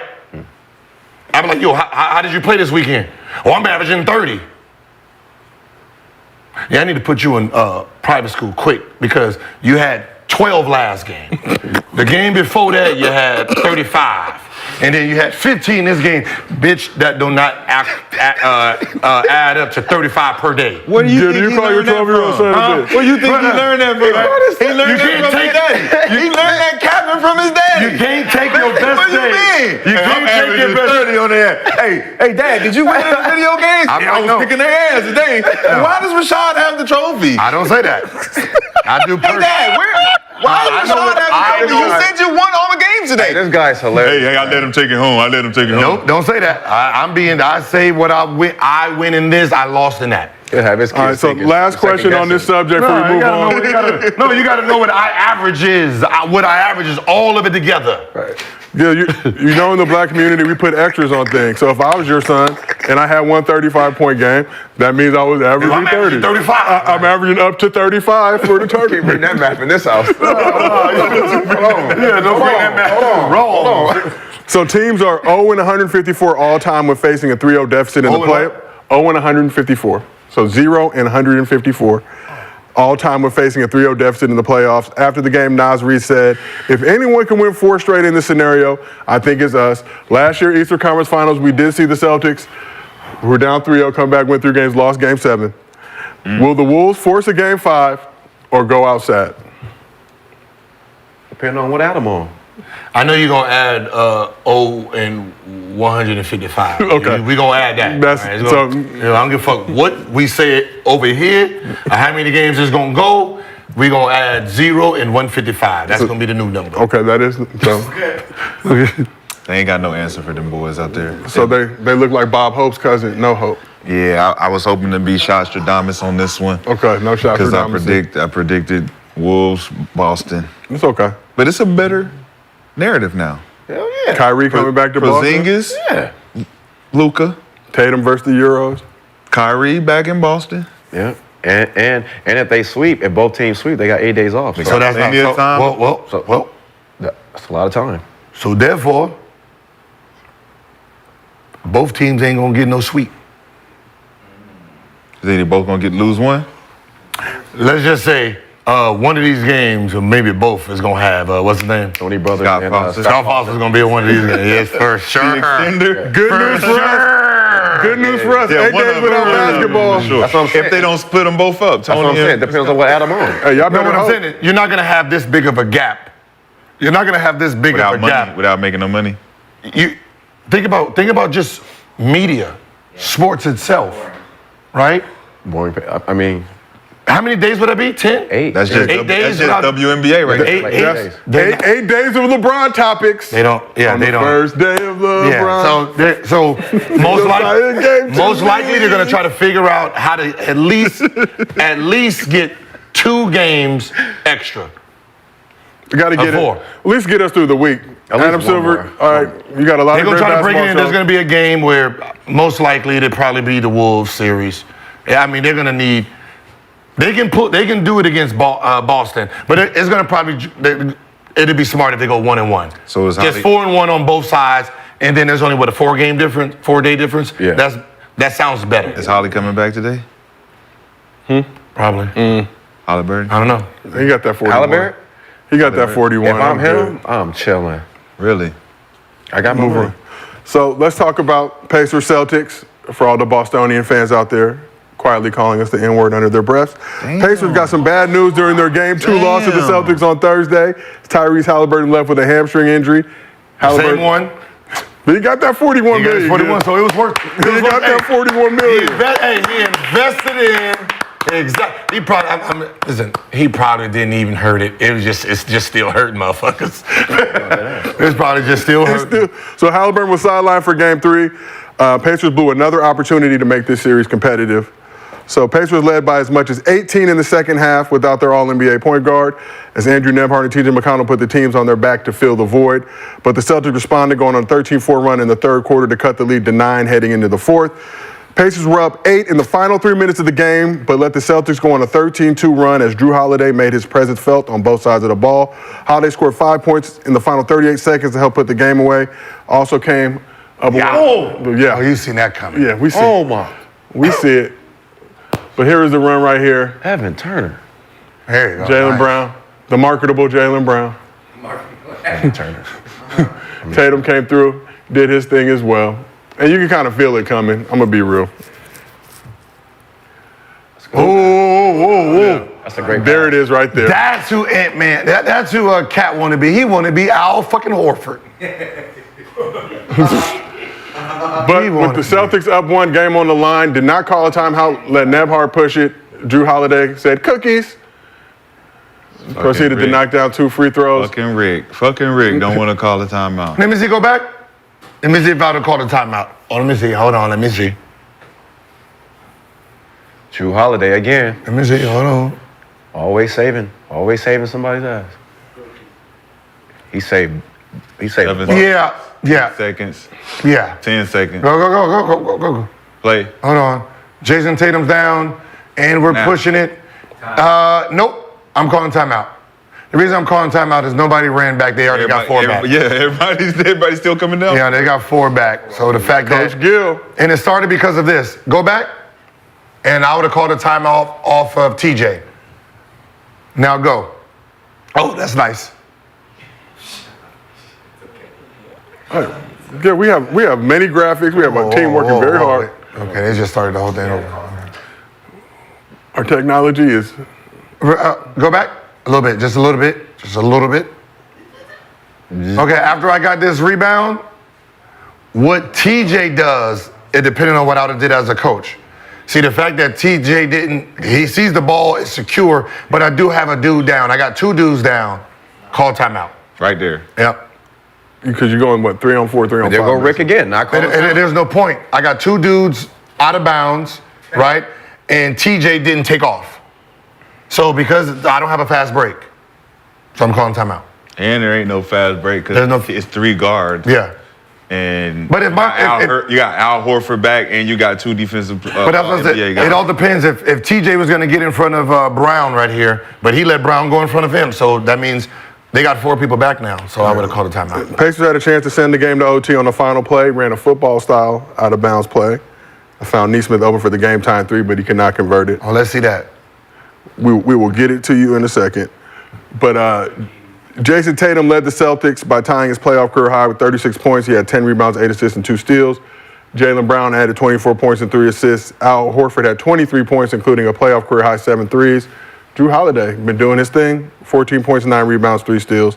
So Andrew Nembhard said he's trying to get a bag in the near future. He had a career high 32 points, 9 assists. Miles Turner had his second double-double of the series with 22 and 10. Siakam had 22 and 6 dimes. TJ McConnell, another big game off the bench, 23 points, 9 rebounds, 6 dimes. I mean, those boys are playing well. They just can't get it done. Celtics gave the Pacers their first home loss since March 18th. Now 1 game away from making the finals. Second finals in the past 3 seasons if it comes into fruition. What did you think about that Pacers squad not having Haliburton, still rallying behind each other? And this series is 3-0 Celtics. It could very easily be 2-1 Pacers. They didn't trick off game 1, didn't trick off game 3. What did it? Oh, The timeout. They play better without Holly. I mean, but that always happens though. I feel like when a player goes down, everybody does in this situation, like it's hard to prepare for it. Well, when you playing centered around a star player, and all those guys feel like they always gotta defer to him. Who? Yeah. Holly. No. No, they gotta get because he always has the ball in his hand. No, he defers to them. Well, he always has the ball in his hands to start the offense. The rest of them get to actually have the ball and shoot shots. Like, Nembhard can really play. I always said in this series why they didn't get the mismatch with him and Al Horford more often, because he could hit that mid-range shot coming off the pick and roll. They wasn't going to that. TJ McConnell always showed the whole series that he's a hard-nosed player. He can get the buckets. He going against Pritchard. It was a challenge. It's a good matchup. Everybody else is kind of like, what did Pascal do? He had 20-something. 22 and 6. Boom. So, and then like, what did Miles Turner do? 20 and something. 22 and 10 rebounds. So they looking like they actually out there like, all right, we can all do. But when Hallie's out there, it's not that they can't play good with him. It's just a different scenery. That's what everybody, man, when they lose their squad. They star player. It's a different scenery. But that doesn't mean that the team is better. We're just playing. No, it's different because they are a team, right? Holly is, that's who he gets, that's why he averages He led the league in assists because of those guys. So even if you take him out, they still run as a team. They don't have a star. But they play a different style. No, they're playing the same style. Oh. They don't have a star player. That's different style of basketball. That's a different style. Not having a star out there is a different style. No, they don't have a star. Hallie's the star. No, he's no different than he's first. No, when I mean star, team? I mean First team? like a main guy that they give the ball to. They don't have there's no Luka there that demands the ball. He's sitting there doing the same thing that they all doing. Yeah. We're gonna just kick and drive. So there's nothing different. You're like Chris Paul, basically. Like, No, not even Chris. No, it's like Steve Nash. Okay. You take Steve Nash off, like somebody else is gonna fill apart to make How those many assists. dribbles is Steve Nash taking every possession? A lot. Whole fucking lot. A lot. All right. Everybody else gets to touch the ball when he's not on the floor. and they were terrible. They would lost by 3. Okay, I mean they would It's have. not terrible to them. Up 18 I mean, listen, second man. half. When your star player go 32 down, and 9. I mean, listen. When your star player go down, whatever, bro, you're gonna go to hell ball. I mean, we have nothing like, to lose. yo, Like, we're I down. got 32 We're down and 9 0-2. tonight. So I was expecting everybody to go off. I mean, you expecting a game like that from Andrew Nembhard? I thought he was better than Suggs in college. Yeah, he's good. When I watched him in college, I'm like, Gonzaga, yeah. yo, who is dude? Like I just seen him do a move and got to the lane, right? I'm like, yo, dude, keep going. But he just kept deferring to the team. I'm like, he's more of an NBA style player, so we'll see what happens to him. Okay. I think it's just less pressure when they don't play with the regular. Well, everybody expects you to lose that game without Haliburton. No pressure. They out there like, all right, let's just hoop. Let's just fucking hoop. And they feel more comfortable when they can just hoop. And they still lost, so they feel like, damn, man, look how close we was. We was out here bullshitting. One time out away again. One time. Listen, I think Rick is tricking this shit off, bro. It don't Yeah, feel Jim Carrey's right. tricking it off. Yeah. Jim Carrey's tricking it off. The mask. What mask you wearing? Let me show you The something. wrong one. Shit. Let me show you. Let me show you something. Hold on, let me see. With Hallie, they're averaging. There's no difference. Hallie, the team is 38 assists. Last game, they were 32 assists. Yeah. It's just somebody's just gonna, Someone just steps up like Nembhard. Like he's Hallie now, but with a better one-on-one. Give me some bread. So a win is a win. Rashad, we've talked about this just looking at the Celtics squad. But is the Celtics playing down to the level of their opponents a bad sign for this team moving forward in the postseason? Have not been challenged in the Eastern Conference at all. Will likely face a challenge in the Dallas Mavericks in the finals. Yeah, I always say, man, when you play the level of your competition, when you face the real competition, it takes you adjustment period. And that's all I was saying about Boston the whole time is, man, I don't like this energy that they're giving off. Even if they're beating teams by 20, 30, it still has you in a different element now. You've been here too many times to take this lightly. Like, you got to show up where you're a dominant team, where at least when you show up, they have an element of fear because of what you're doing to these other guys. You're dominating them. You putting up records. You just annihilating them. There's no chance of this shit. And they're not even saying that they're not doing it. It's just the way that it's being done. So I think if they go up against Luka and them, the matchup favors in Luka and Kyrie's favor because they have a better one-on-one style of play. And those other guys around Luka know how to play. And I still think Boston, they still trying to regulate who gonna take shots. Who figure they still like, yo, I can be the man. I can be the man. So I can be the man. So you think that's gonna be their problem in the finals? You just don't know because it's just been erratic the whole time. It's like you still don't have that championship identity. You don't have the identity. I mean, but they've been sweeping everybody. I don't know. It's just weird Who is talk. everybody? It's weird talk. Who are they playing? I'm saying they've been sweeping through They've dominated. They've only lost 2 games. Who are they playing? It don't That's not our matter. fault. That's not You're our telling them fault. they need to dominate while they're dominating. They're not dominating. They need to They're dominate. winning. They're dominating. winning. Winning by 22 a game. They're not Bro, they dominating. were They're down winning. 22 and came back and walked. They're winning. down. They're winning. They won by 22, and this man said, "Well, it don't look like 22." They lost. I'm sure it don't look like 22. Did they sweep Cleveland? No, they won 4-1. They won, right? The 4-1. game they lost, they didn't even have their stars. 4-1. The game they lost, they didn't even 4-1. have their Oh, stars. you talking about Cavs? Yeah. Right, so that was supposed to be the same thing just the other day with the Pacers. They would have won if they would have called Cavs, without their Pacers, star. nasty 4-1, dog. Cavs, Pacers, nasty work. 4-1.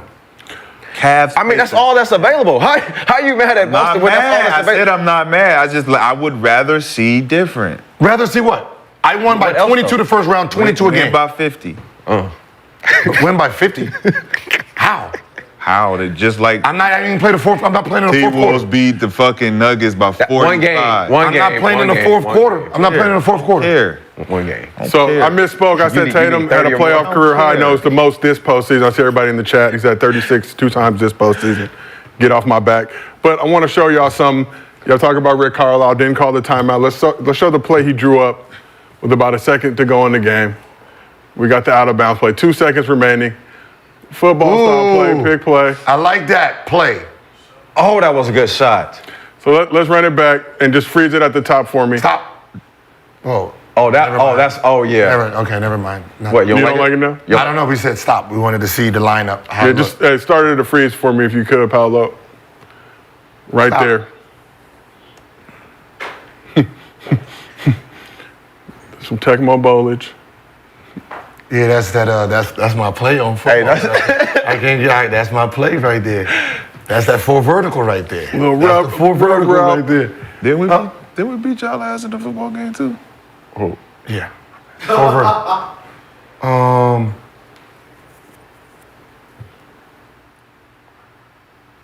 Why is bad? Okay, this is bad. The reason this is a bad play is the guy who's on fire is taking the ball out. Yes. 32 and 9. Huh? 32 points, 9 assists in the game. Yeah, the guy who is on fire is taking the ball out. Right? So this is when Miles Turner's supposed to take it out. Or I'll put TJ take it out because TJ can't shoot. He's too small though. But he still can't shoot. They're gonna keep Al on the ball regardless. Yeah, so then I'll go with Miles or Siakam Yeah. and then run that same play. It's not a bad play. They got an open shot, but you don't got a guy. Nemhard is the only one really Play that was could hard. make that shot. Yeah, he's the only one who can make that He the shot. only one that I said can- the guy who can make that shot is the guy taking the ball out of bounds. You got a guy who's floating. But the play itself, The play is fire. not a bad play. Because you got the open. commotion. It's just Yeah. So if down. Nemhard's taking that last shot, I think he hit that. Slow down. So McConnell. Yep, rub them. little Nice little rub, TJ. Yep. Because it should have been a switch, but they didn't see it. Yep. Rewind. get past.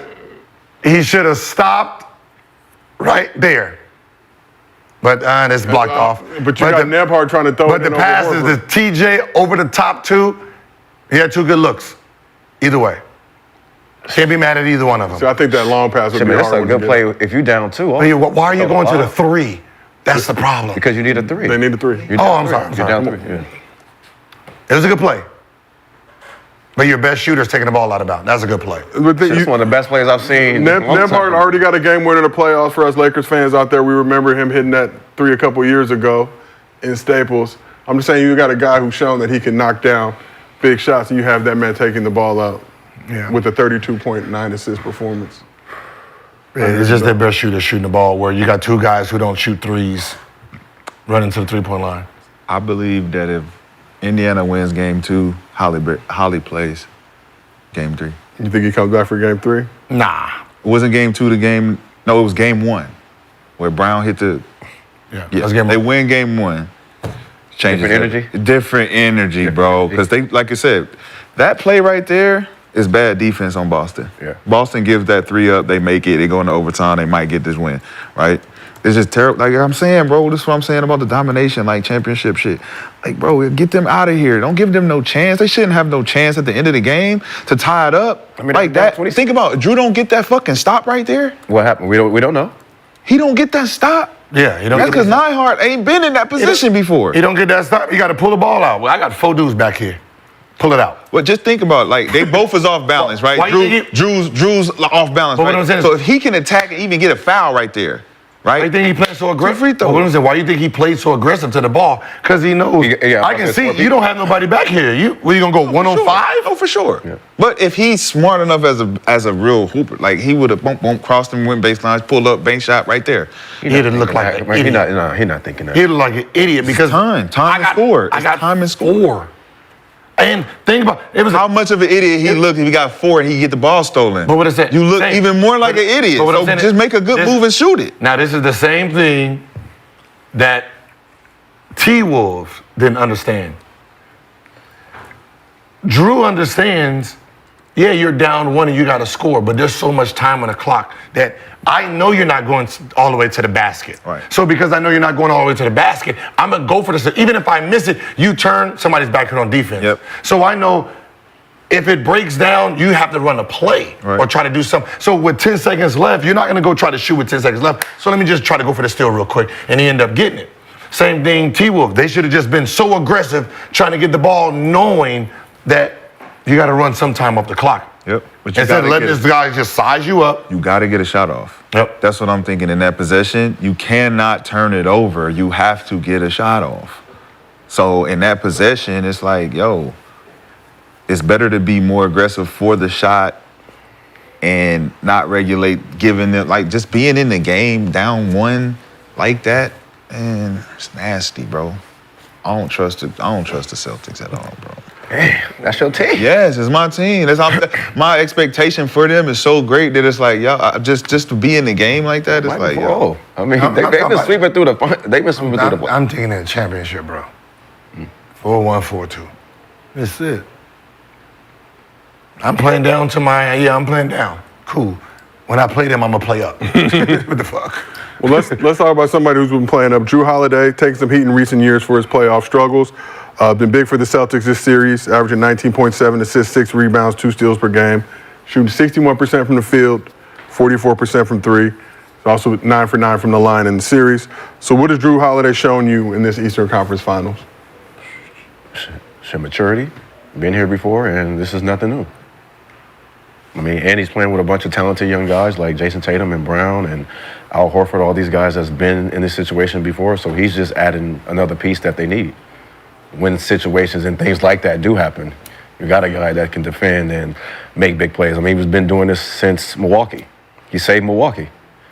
If you don't get that steal against Devin Booker, Milwaukee ain't winning it. So, I mean, it was like 15 years in. Yeah, I mean, he's a pro. He's a vet. So he knows, like, what's at stake.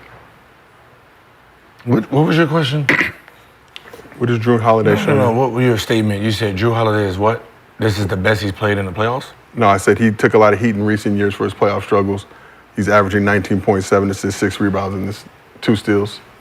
In the playoffs? In this series. Oh, in this series. Okay. The Eastern Conference Finals. He's just doing his job. I mean, he can roam them around. But shooting 61% from the field, 44% from the 3 in this series. Just come in here. It's easier for him in this series because he don't have the expectation he did in the last series or when he was playing with Milwaukee. With Milwaukee. Milwaukee, he had to be a scorer, right? Versus here, you just get you're like he's not the third option.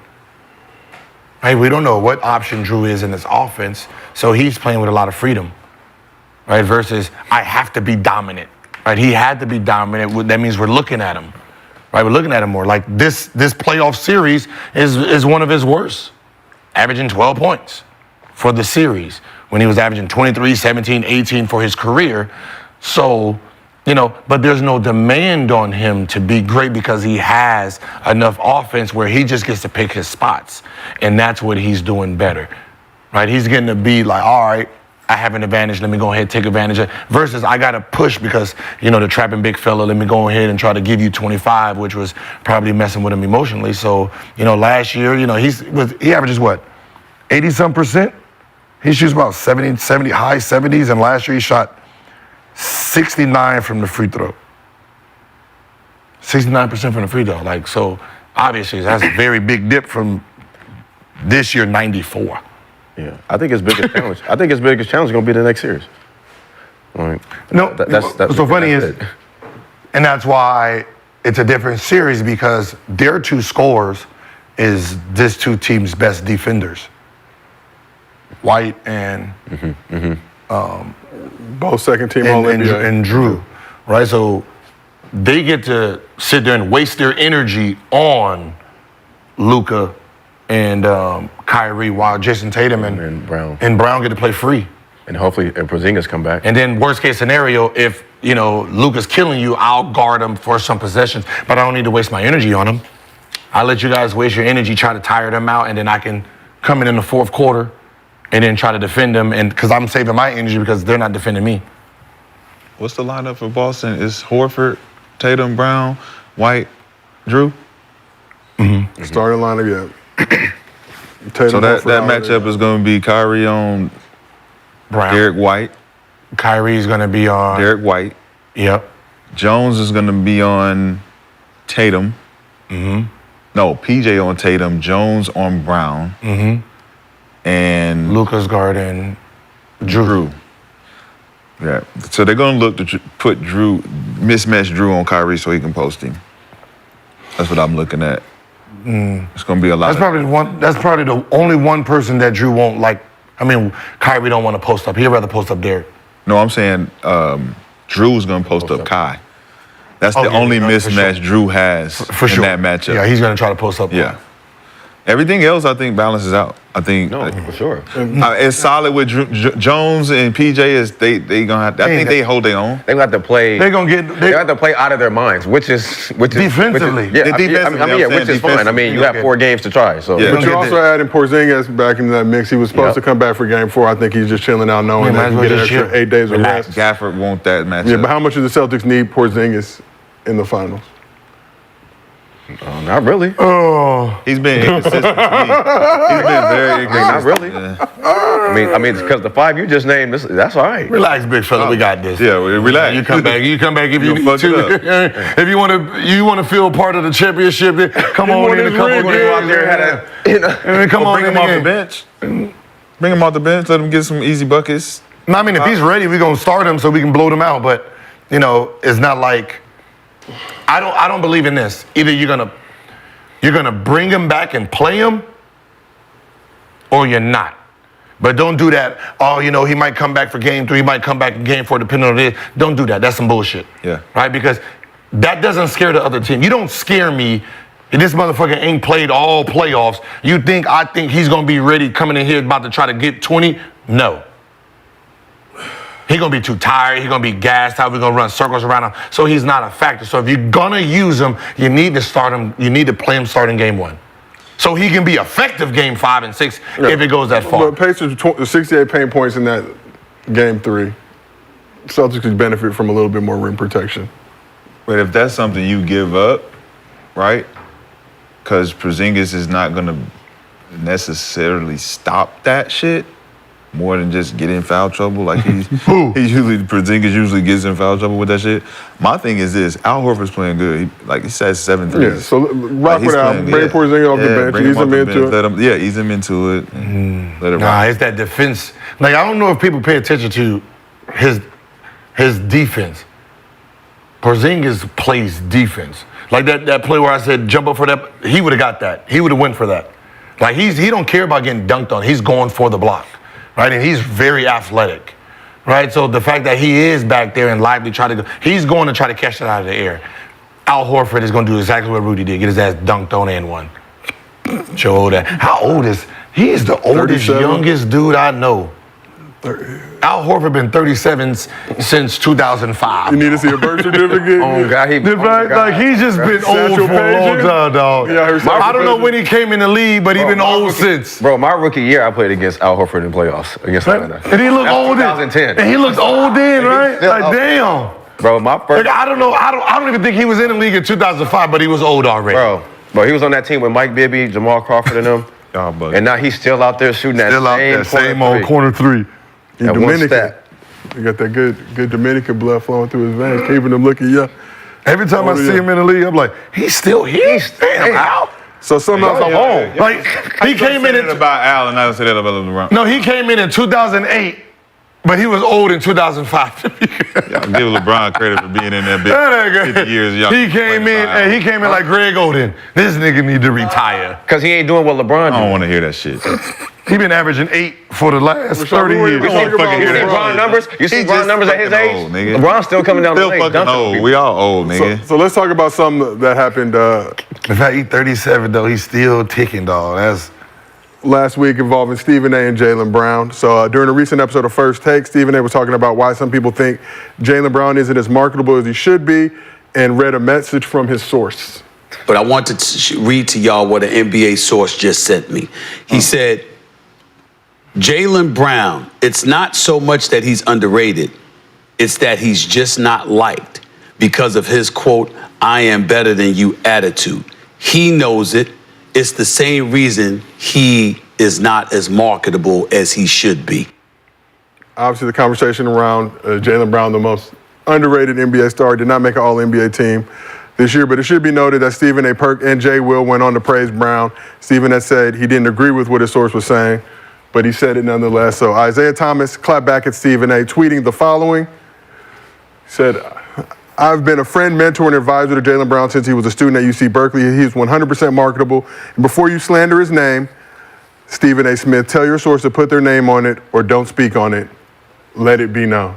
Let it be known is my favorite catchphrase in the past couple of years. Sound like a t-shirt. Let it be known. So Stephen A. responded to Zeke shortly after. He said, I have no idea what you're talking about, Isiah Thomas. I've been a fan of Jaylen Brown for years, still am. What's unfortunate is that you, who's known me for decades, would choose to go on X, it's Twitter, motherfucker, don't call shit X, to express whatever dissent you feel instead of calling me directly, but I get it. It's a pattern several folks have used, first me recently, suddenly forgetting communication we've always had, so be it. I root for JB always, great dude and player, but the Celtics have to close the deal. Okay, so there's that. But later in the day, Jaylen Brown addressed Stephen A.'s comments as well. Jaylen Brown said, state your source. that he's not marketable? What? Or just that he got a message That from he's a not source. marketable? It could have been a marketing company. Yeah. But saying people don't like him, and that's all good. It could have been a marketing. Yeah. It could have been a marketing company. That, But I've heard that before though. What Stephen A. said that like he like some of the antics that he has, like he thinks he's better than. Like I've heard that before, so that's nothing. So that was Jaylen Brown's response to that video. So Stephen A. responded back to him as well, saying, I was gonna do my Stephen A. voice, but in honor of Bill Walton, I'm gonna keep it classy. He said, first off, that's not happening. It's journalism, not revealing sources. Secondly, if you continue to watch the segment, completely disagree with them, as did Kendrick Perkins. The point we were actually discussing is how underappreciated you are and why that may be, which is why I read the quote. I even brought up how socially conscious you are and how that and how that may not be liked, knowing you're a good brother, also that you're a $300 million man and you deserve it, but that doesn't mean naysayers don't get heard. That comes with the territory. Seems like Stephen A. doing a little bit of backpedaling, obviously, there. Again, the point is just reading that source. You can get any source to say anything, but why bring it up in that situation, I guess is the question. I don't know. I don't know what the topic was. It wasn't no topic. He made it a topic. Oh, he just. Yeah, he made it a topic. The topic was Jaylen Brown. What it was? Jaylen Brown, an underrated. So it was a topic. Most underrated star in the NBA. Okay, so Stephen A. saying potentially, but here's why. That means he had that quote ready to go. Yeah, he usually knows the topic before he's going to go on there. So he planned that. Mm-hmm. That was an onslaught. So it was because Gil will be on his phone sometimes. That was one of these? Yeah. Oh, yeah. It's a predictable thing with Stephen A. Throughout the base. But the question is he marketable? Does he have any marketing deals?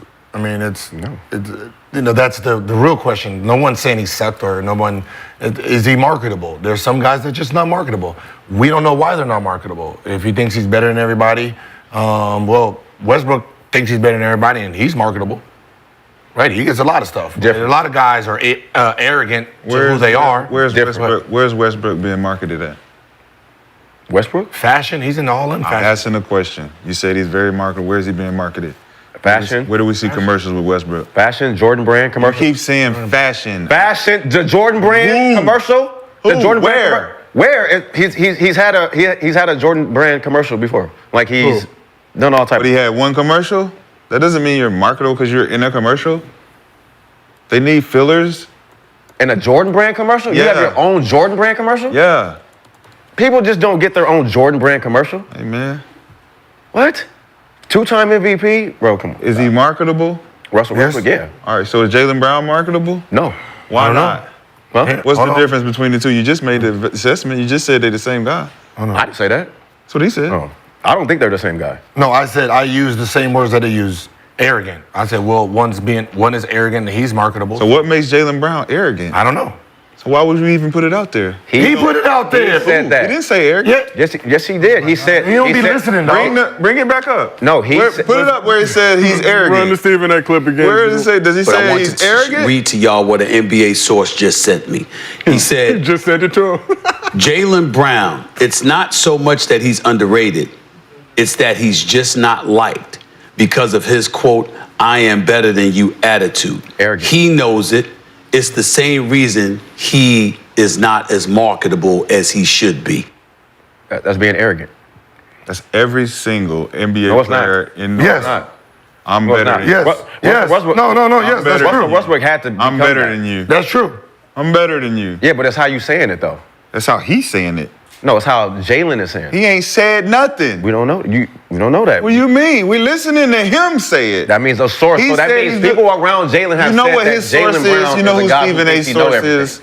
His notepad. Okay, but what He put that shit in what- his notepad okay, but and what said, are you- I'm about to say a source But sent it to me. what are you disagreeing to? I believe that Jaylen Brown is marketable. So why isn't he on shit then? He plays for Maybe Boston he don't. Celtics. Hey, maybe he's he on don't, TV every maybe day. He don't want to be on. Maybe that might be the reason of this quote. Because they might be trying to give him things and he's like, fuck that, I don't want That doesn't make you not marketable. Yes, it does. That means No, you're arrogant.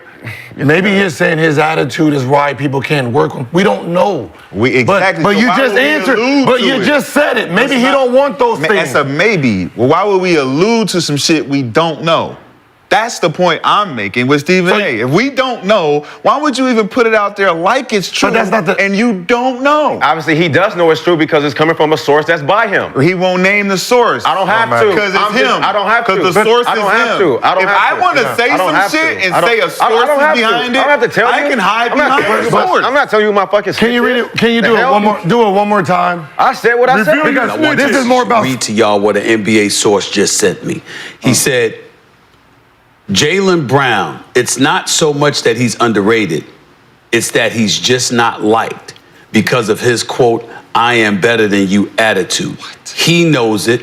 It's the same reason he is not as marketable as he should be.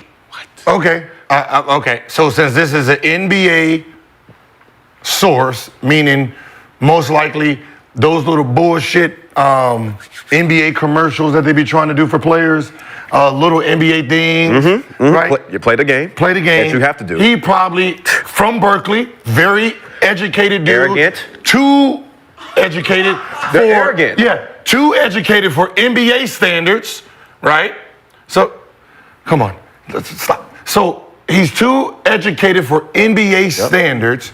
So these little things jump and do all this. He doesn't play those games. So to them, he might be, I'm too better. He is too better for this NBA shit with the education he has.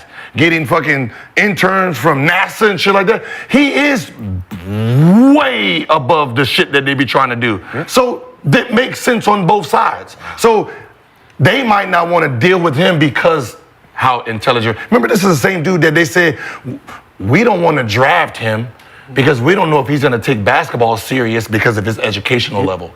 This is the same, Bro, I've heard this this. is the I've same heard this. fucking I've heard this sources stuff, that bro. didn't want to draft him because he was too smart. Damn. So why are we paying attention to what the NBA source says? That's why no one likes me, because they think I'm No, it's arrogant not. 'cause I'm No, intelligent. Gil, you I'm have- too no, intelligent what you're for saying the is so true, stupid bro, and that's why a motherfuckers lot out of- here. no, You're but that's so why a lot of guys stupid. don't get a lot of things in the NBA Renowned because author, I know you play actor. with guys that you can't tell them nothing. No. They think they know everything. But I don't even think about everything. It's Wow. No, but it's that's what I'm saying. So both might be true in a sense. It's true that his educational level, he's gonna look down on these dudes And you can't of do the that. things that they do, right? Like, I'm not gonna be in this little commercial. That's dumb. That's not my brand. His brand is way too polished for some of this NBA shit that he does, that they try to do. And that's so it's not that, he's not marketable, underrated. It's just he has a higher standard for himself, and he is not gonna bend down for the things that y'all are doing. That's all that is. My question. So you're talking about somebody who's only gonna deal with certain brands, and these brands is Birkenstock and shit like that. That's him. A great brand. No. Comfortable sandals. No, I'm just talking about like these are. He is. I want deals with billion-dollar companies. Yep. I'm not gonna do fucking commercials with fucking Taco Bell type shit. Right? I'm not gonna sit here with Papa John's and shit. PepsiCo is a billion-dollar company. What I'm saying is he is more of a classier type of dude from the way he dressed, from all of that. Yeah. So yes, to him, I'm pretty sure he's like, I deal with better shit than this shit. Just like Melo. You remember that shit when I think it was it Dick Sports or somebody tried to do Melo, and Melo was like, I'm good. Yeah. Yeah. He don't do dicks. we got mad that Melo did I got mad. Yeah. We got mad that Melo did this cheap commercial when he's like, no, nigga, you only Rolex, Audemars, Protect. And now that's your brand. And now look at him. Now look at Melo. Melo everywhere right now. Yeah. Every commercial he doing. Modelo? Carmelo Anthony, yes. Was it Carmelo Corona? Anthony, yes. No, Corona? we're with Eli? Yeah. No, it's not. Yeah, Eli, like, but I'm saying, he went from sports Dick's Sporting Goods to like doing What's commercials. wrong with Dick's? Who's shopping there? I'm at Dick's, dude. Give me a commercial. You love Dick's. Y'all using this word a little bit too You love loose. Dick's, Gil. A little too loose. Like he's Tom Brady. Like He loves Dick's. You go shop at a store called Dick's. Like Tom He's Brady. a Dick's lover. No, I don't. I've never been to Dick's, but I said those are the type of commercials that I'm doing. Hey, let's go to Dick's and get some. Like, those are the kind of commercials You that I'm can't go at. to Dick's on principle. Nah, I can't. Yeah, I can't go to Dick's on principle. I'm not going to Dick's. But he sees better for himself. That's all. wondering That's how I why. look at it. What? I'm wondering why you guys would side with the invisible source. We're not inciting with I'm not nothing. finished. You're not listening to nothing we're saying. I just agree. Let me say Nobody's my piece. wrong, though. I know nobody's wrong. The invisible source is saying all this stuff to insinuate something. And then a credible source, who was also unliked, everyone thought he was arrogant, and probably thought he was not marketable. Isiah Thomas comes out to vouch for him. 100% marketable. I've known him since college, and I don't know what the hell you're talking about, but you need to cite this source because we need to tackle this because you're attacking my man's character, bro. He's nothing like what you're saying. Whoever your source is, I can back it. I'm Isiah Thomas. And? Let it be known. I'm Isiah Thomas, and I'm backing him. Okay, Who's your source? Who's your source? Okay, Stephen A. Smith. Yeah, but nobody's. I don't want to hear that marketing he's shit. a bad guy. But Nobody's saying he's a what is bad your guy. argument? I'm saying that's bullshit. What's hard? All of it. All of it. I doubt it. He's marketable. It's crazy. He's likable. It's crazy that the most. He's a good kid that made $300 million because he's intelligent. That is not. That's not. He went to UC Berkeley. No, he made $300 million. We're not talking about that. He's a guy. Everything you said that this source said is false. We don't. Because of who? Isiah Thomas. You know what type of people go to Cal Berkeley? Because of Isiah Thomas. Brandon. No. You know how many smart? No, you know what type of smart people go to Cal Berkeley? You know how smart you gotta be? I know he's arrogant. I know, just because, and ain't nothing wrong with that. But I'm just saying, like, what's it is what it is. Arrogance, man. When you walk in the room and you think you're just better than everybody. Damn. When you have So your I'm nose arrogant. up. So I'm arrogant. I don't know. Are you? No, you're not arrogant. So I'm arrogant. No, I'm arrogant. No, not at all. Not arrogant. Not Gilbert at all. arrogant. Sometimes. Is Gilbert arrogant? Sometimes. So what do you mean sometimes? Sometimes can be. The fuck is that? Sometimes. Are you arrogant? Sometimes. Yeah. Sometimes. Yeah, hell so yeah. you pick and choose when your arrogance cuts on? Yep. Yes. Okay. Hell yeah. So arrogance hell yeah. I means pick and choose. when Yeah. you walk in and you think you're better than people. Yes. That's called arrogance. Hell yeah. that's Without even knowing that's the people. red for- yeah. That's like somebody. But we're not coming here- even- That's like You're somebody saying That's like that somebody coming here and Jaylen, saying. you're saying that Jaylen Brown does this. We're not saying he does that. So what are we saying? If you actually listen, because most of the time when we're talking, you already have your mind, you already locked up. Let's hear it. What are we saying? We're saying the NBA source, which means this is marketing for the NBA. He probably doesn't want to. Doesn't mean it's you're not even marketing listening. for the NBA. Doesn't say you're not even listening. You're just making shit up. The guy said it was an NBA source, so he's got to be. It doesn't mean NBA marketing. It means it could be a fucking ball boy. Then how do? Why would a ball? ball boy. Why would a ball?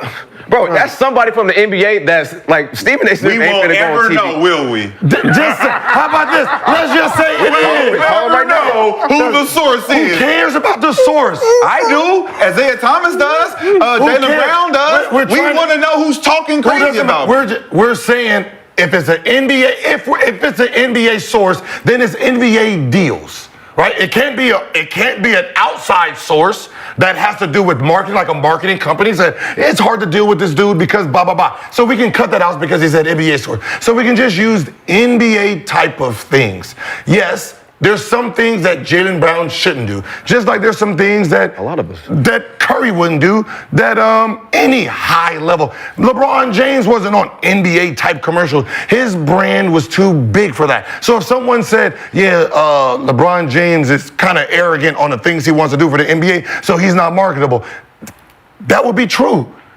This man is trying to get McDonald's deals, not fucking NBA cares deals. Right? So yes, he would be arrogant for some of the deals that NBA product tries to put you in. Why would that be arrogance rather than just being a smart businessman? I'm being smart about my brand. I'm not being arrogant. That's what I said already. I said that. But you just said he's arrogant. He's saying he's arrogant. I'm saying why he would be arrogant. Why he would be. I think he's arrogant, and I don't care. It just is what it is. I met him. He's a great ass dude. I mean, people can be arrogant. That's fine. Be He's a great dude. I understand why they saying Was that. Kobe arrogant? Yeah, hell yeah. So what the fuck you mean? So you're marketable. So you can be marketable. So because I'm smart and I paid attention in school, and your dumb ass was speaking if I went to Cal Berkeley, and all of a sudden I'm arrogant because you're dumb. How the fuck does that make sense? But the problem is he's arguing. You want to be a dummy? That's your choice. So you're right. Okay. So what are you arguing about? I can't be arrogant because you want to be a dummy. So what are you arguing about? He's not arrogant.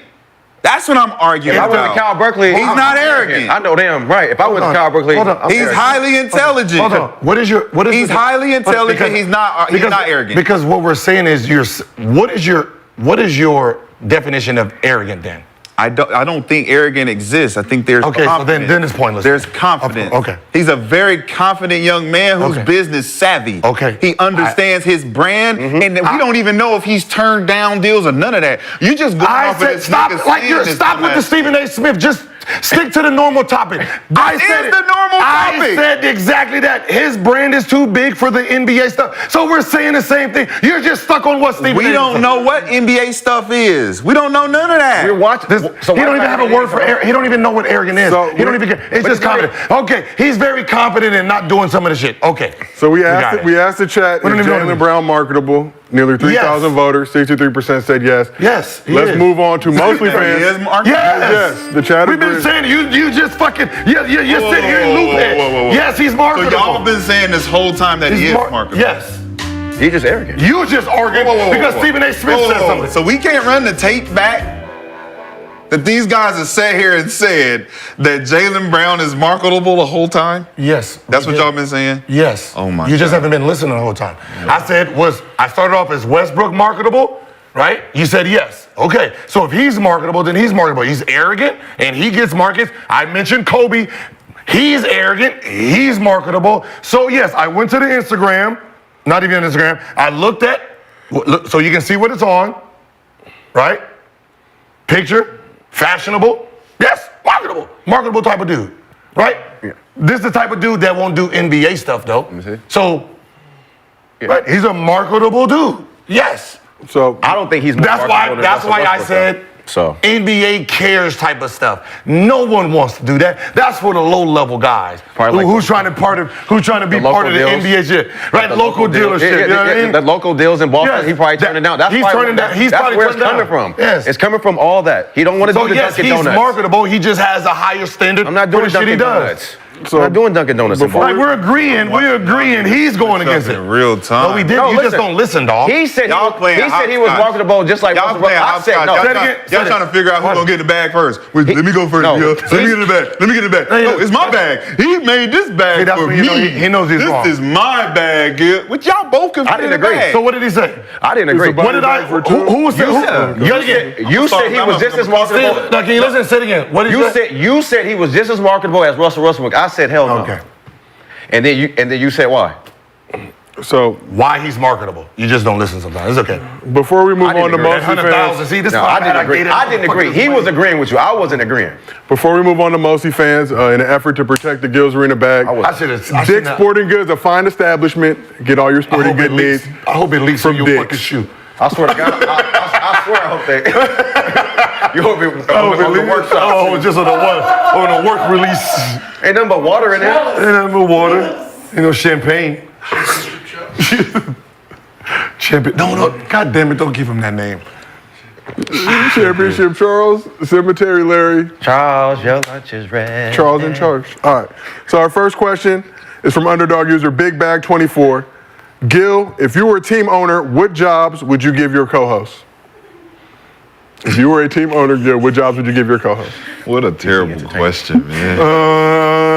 Give me entertainment in the clothes. Entertainment? Yep, I want entertainment and all the clothes. You an announcer? Thank you, Gil. Okay. PA announcer like Lawrence Cantor? Yeah, PA announcer. Right, you very good at that. What? HR. HR. Ain't nothing getting past that motherfucker, boy. Yeah. HR, brother, no. Whatever complaint you have, talk to him. What are you in here for? What you in here for today? Oh, we gonna get to the bottom of it. We gonna get to the bottom of this. We gonna get to the bottom of this. Yeah, that motherfucker gonna run circles around sexual harassment claims.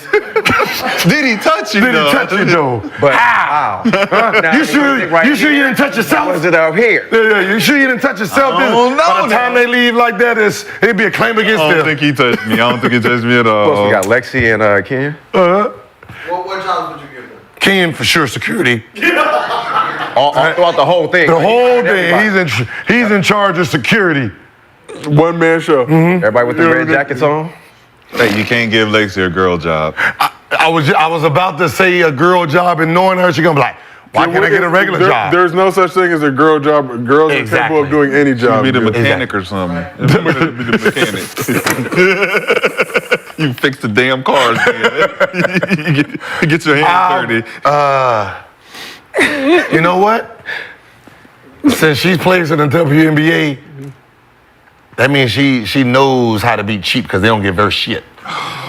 So we're gonna put her in charge of the money and the credit card. Hell no. Hell yeah. You don't give no woman no credit card. No. You gonna go spend that. Not no normal one, but one that's been beat up by society. You can average 22. You can average 20 points a game. You getting paid the same as that one. Lexi's been. She knows that. Gil, this is unnecessary. We're just gonna move on to the next He question. said beat down by society. Our next question is from. They over there averaging 22 points a game, double MVP, 200,000. Like damn. What more do you want from me? God, that's crazy. Our next question from underdog user Doc M Breeze. That's how you say it, right? Breezy. It could just be Breeze with two E's, though. Nah, I don't know. I'm fucking around. Rumors have Sam Cassell as a candidate for the Lakers head coach job. What are your thoughts on him being head coach with JJ as an assistant?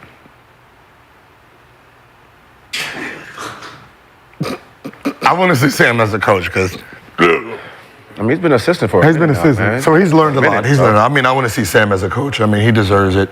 I remember, like when he first started, I think he was there in Washington, so he was a good dude.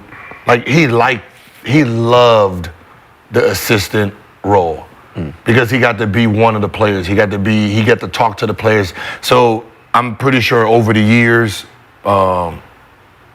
growing, gaining knowledge, understanding the game, understanding players. I think he's probably mentally ready now to be a head coach. I know when we had him in Washington, he really wanted to be assistant, right? He wanted that day-to-day with the players. Yeah. So, we can only see, man. You got to give a person a shot, right? They give a lot of people shots. You got to give a person a shot to see who they really are, right? Like Phil Jackson was an assistant, right? He didn't have no fucking experience, right? Just like Jerry Krause didn't have no fucking experience in the NBA, and he put championship teams together, right? We give chances to a lot of people in this world, and they they do good with it. So we got to give them that chance. Rashad, I see your big hat going from side to side. See it? Mm-mm. His big hat was going since Stephen A. Smith. Yeah, he's still hot about that. Listen, the Lakers coaching job is going to have the camera on them 100% of the time. Sam needs to go somewhere where the camera's not going to be on him, on his face, with them glasses. Did you ever see Red Fox in Harlem Night? When he had to wear them glasses, he couldn't see shit. Still got glasses. Hey, listen, man, you can't put an ugly nigga on camera like that for that long, that consistent.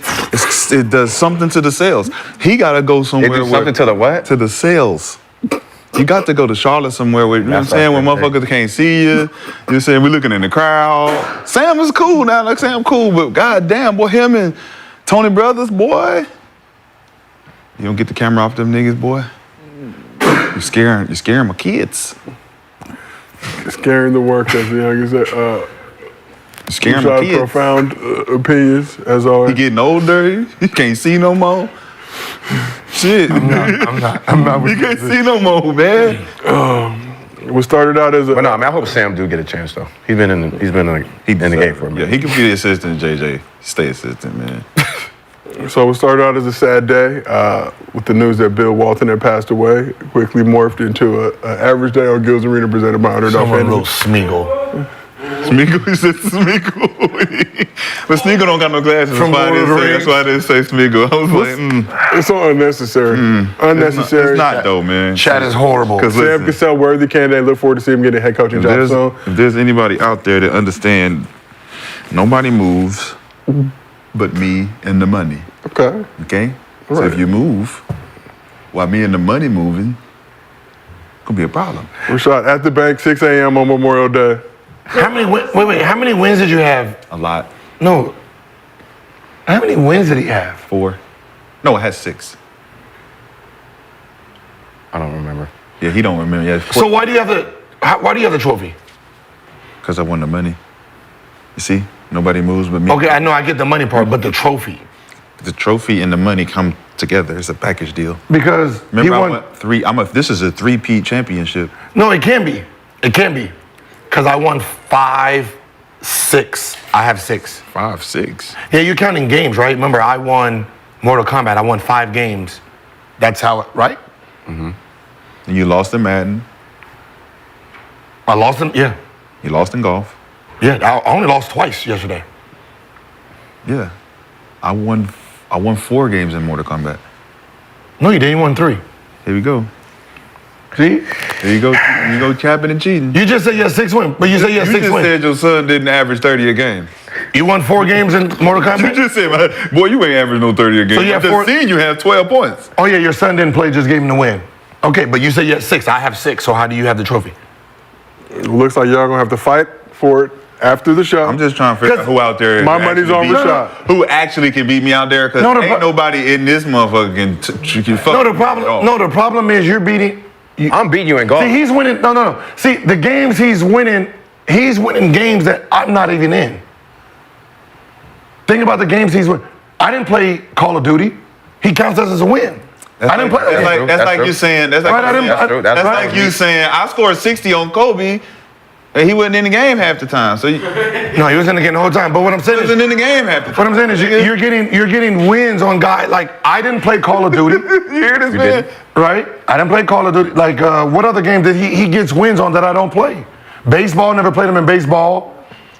Are we playing head up or are we just playing it? You guys will be back again this weekend. No, so he's playing. Is it called battle mode or are we playing me versus Gil? Because we can do that. No, what I'm saying is you're. I mean, y'all the only one that did. No, what I'm saying is if it's tied 6-6, I still get a game to win. It's not tied 6-6. I got like 17 victories. No, yet last game, dog. I got like 18 victories. Last game. Like what I'm saying is, I haven't even played him one-on-one in Madden, 2K.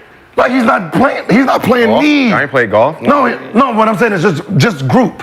I haven't played Madden against him. I haven't played 2K against him. He's playing everybody, getting wins off of everybody else. Y'all hear how this sound? I lost 2 games. This sound like a nigga begging me not to put him in the motherfucking body bag. Please, We man. have the body bags on the way. This is why I don't deserve to be in the body Every bag. matchup we had matched up, I beat him. You never beat me.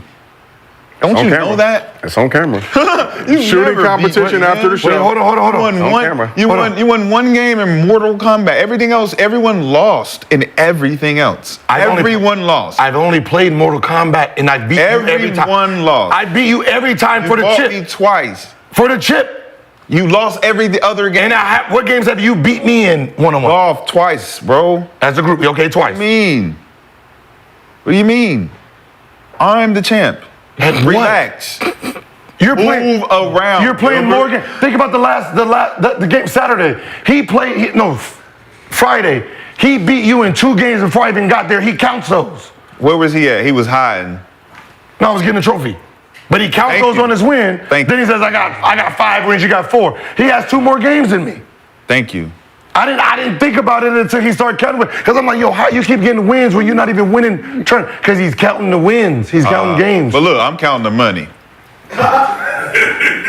Honey, don't nobody move but me and the money. You can have this fucking trophy. I'll buy 20 more of these motherfuckers. There you go. You want it? You don't feel better? No, I want to earn it. I want to earn it. You make me feel better? Shit. And ladies and gentlemen, that is our show for today. We appreciate y'all pulling up on this Memorial Day. Appreciate everybody in the chat. I quit against BJ with the Lakers. When you quit, you forfeited. Because we gotta win together against you and your son. He counted that win. I didn't get to count that. Shutting the show Let down. me host it. This has been Gil's Arena presented by Underdog Fantasy. What? We will see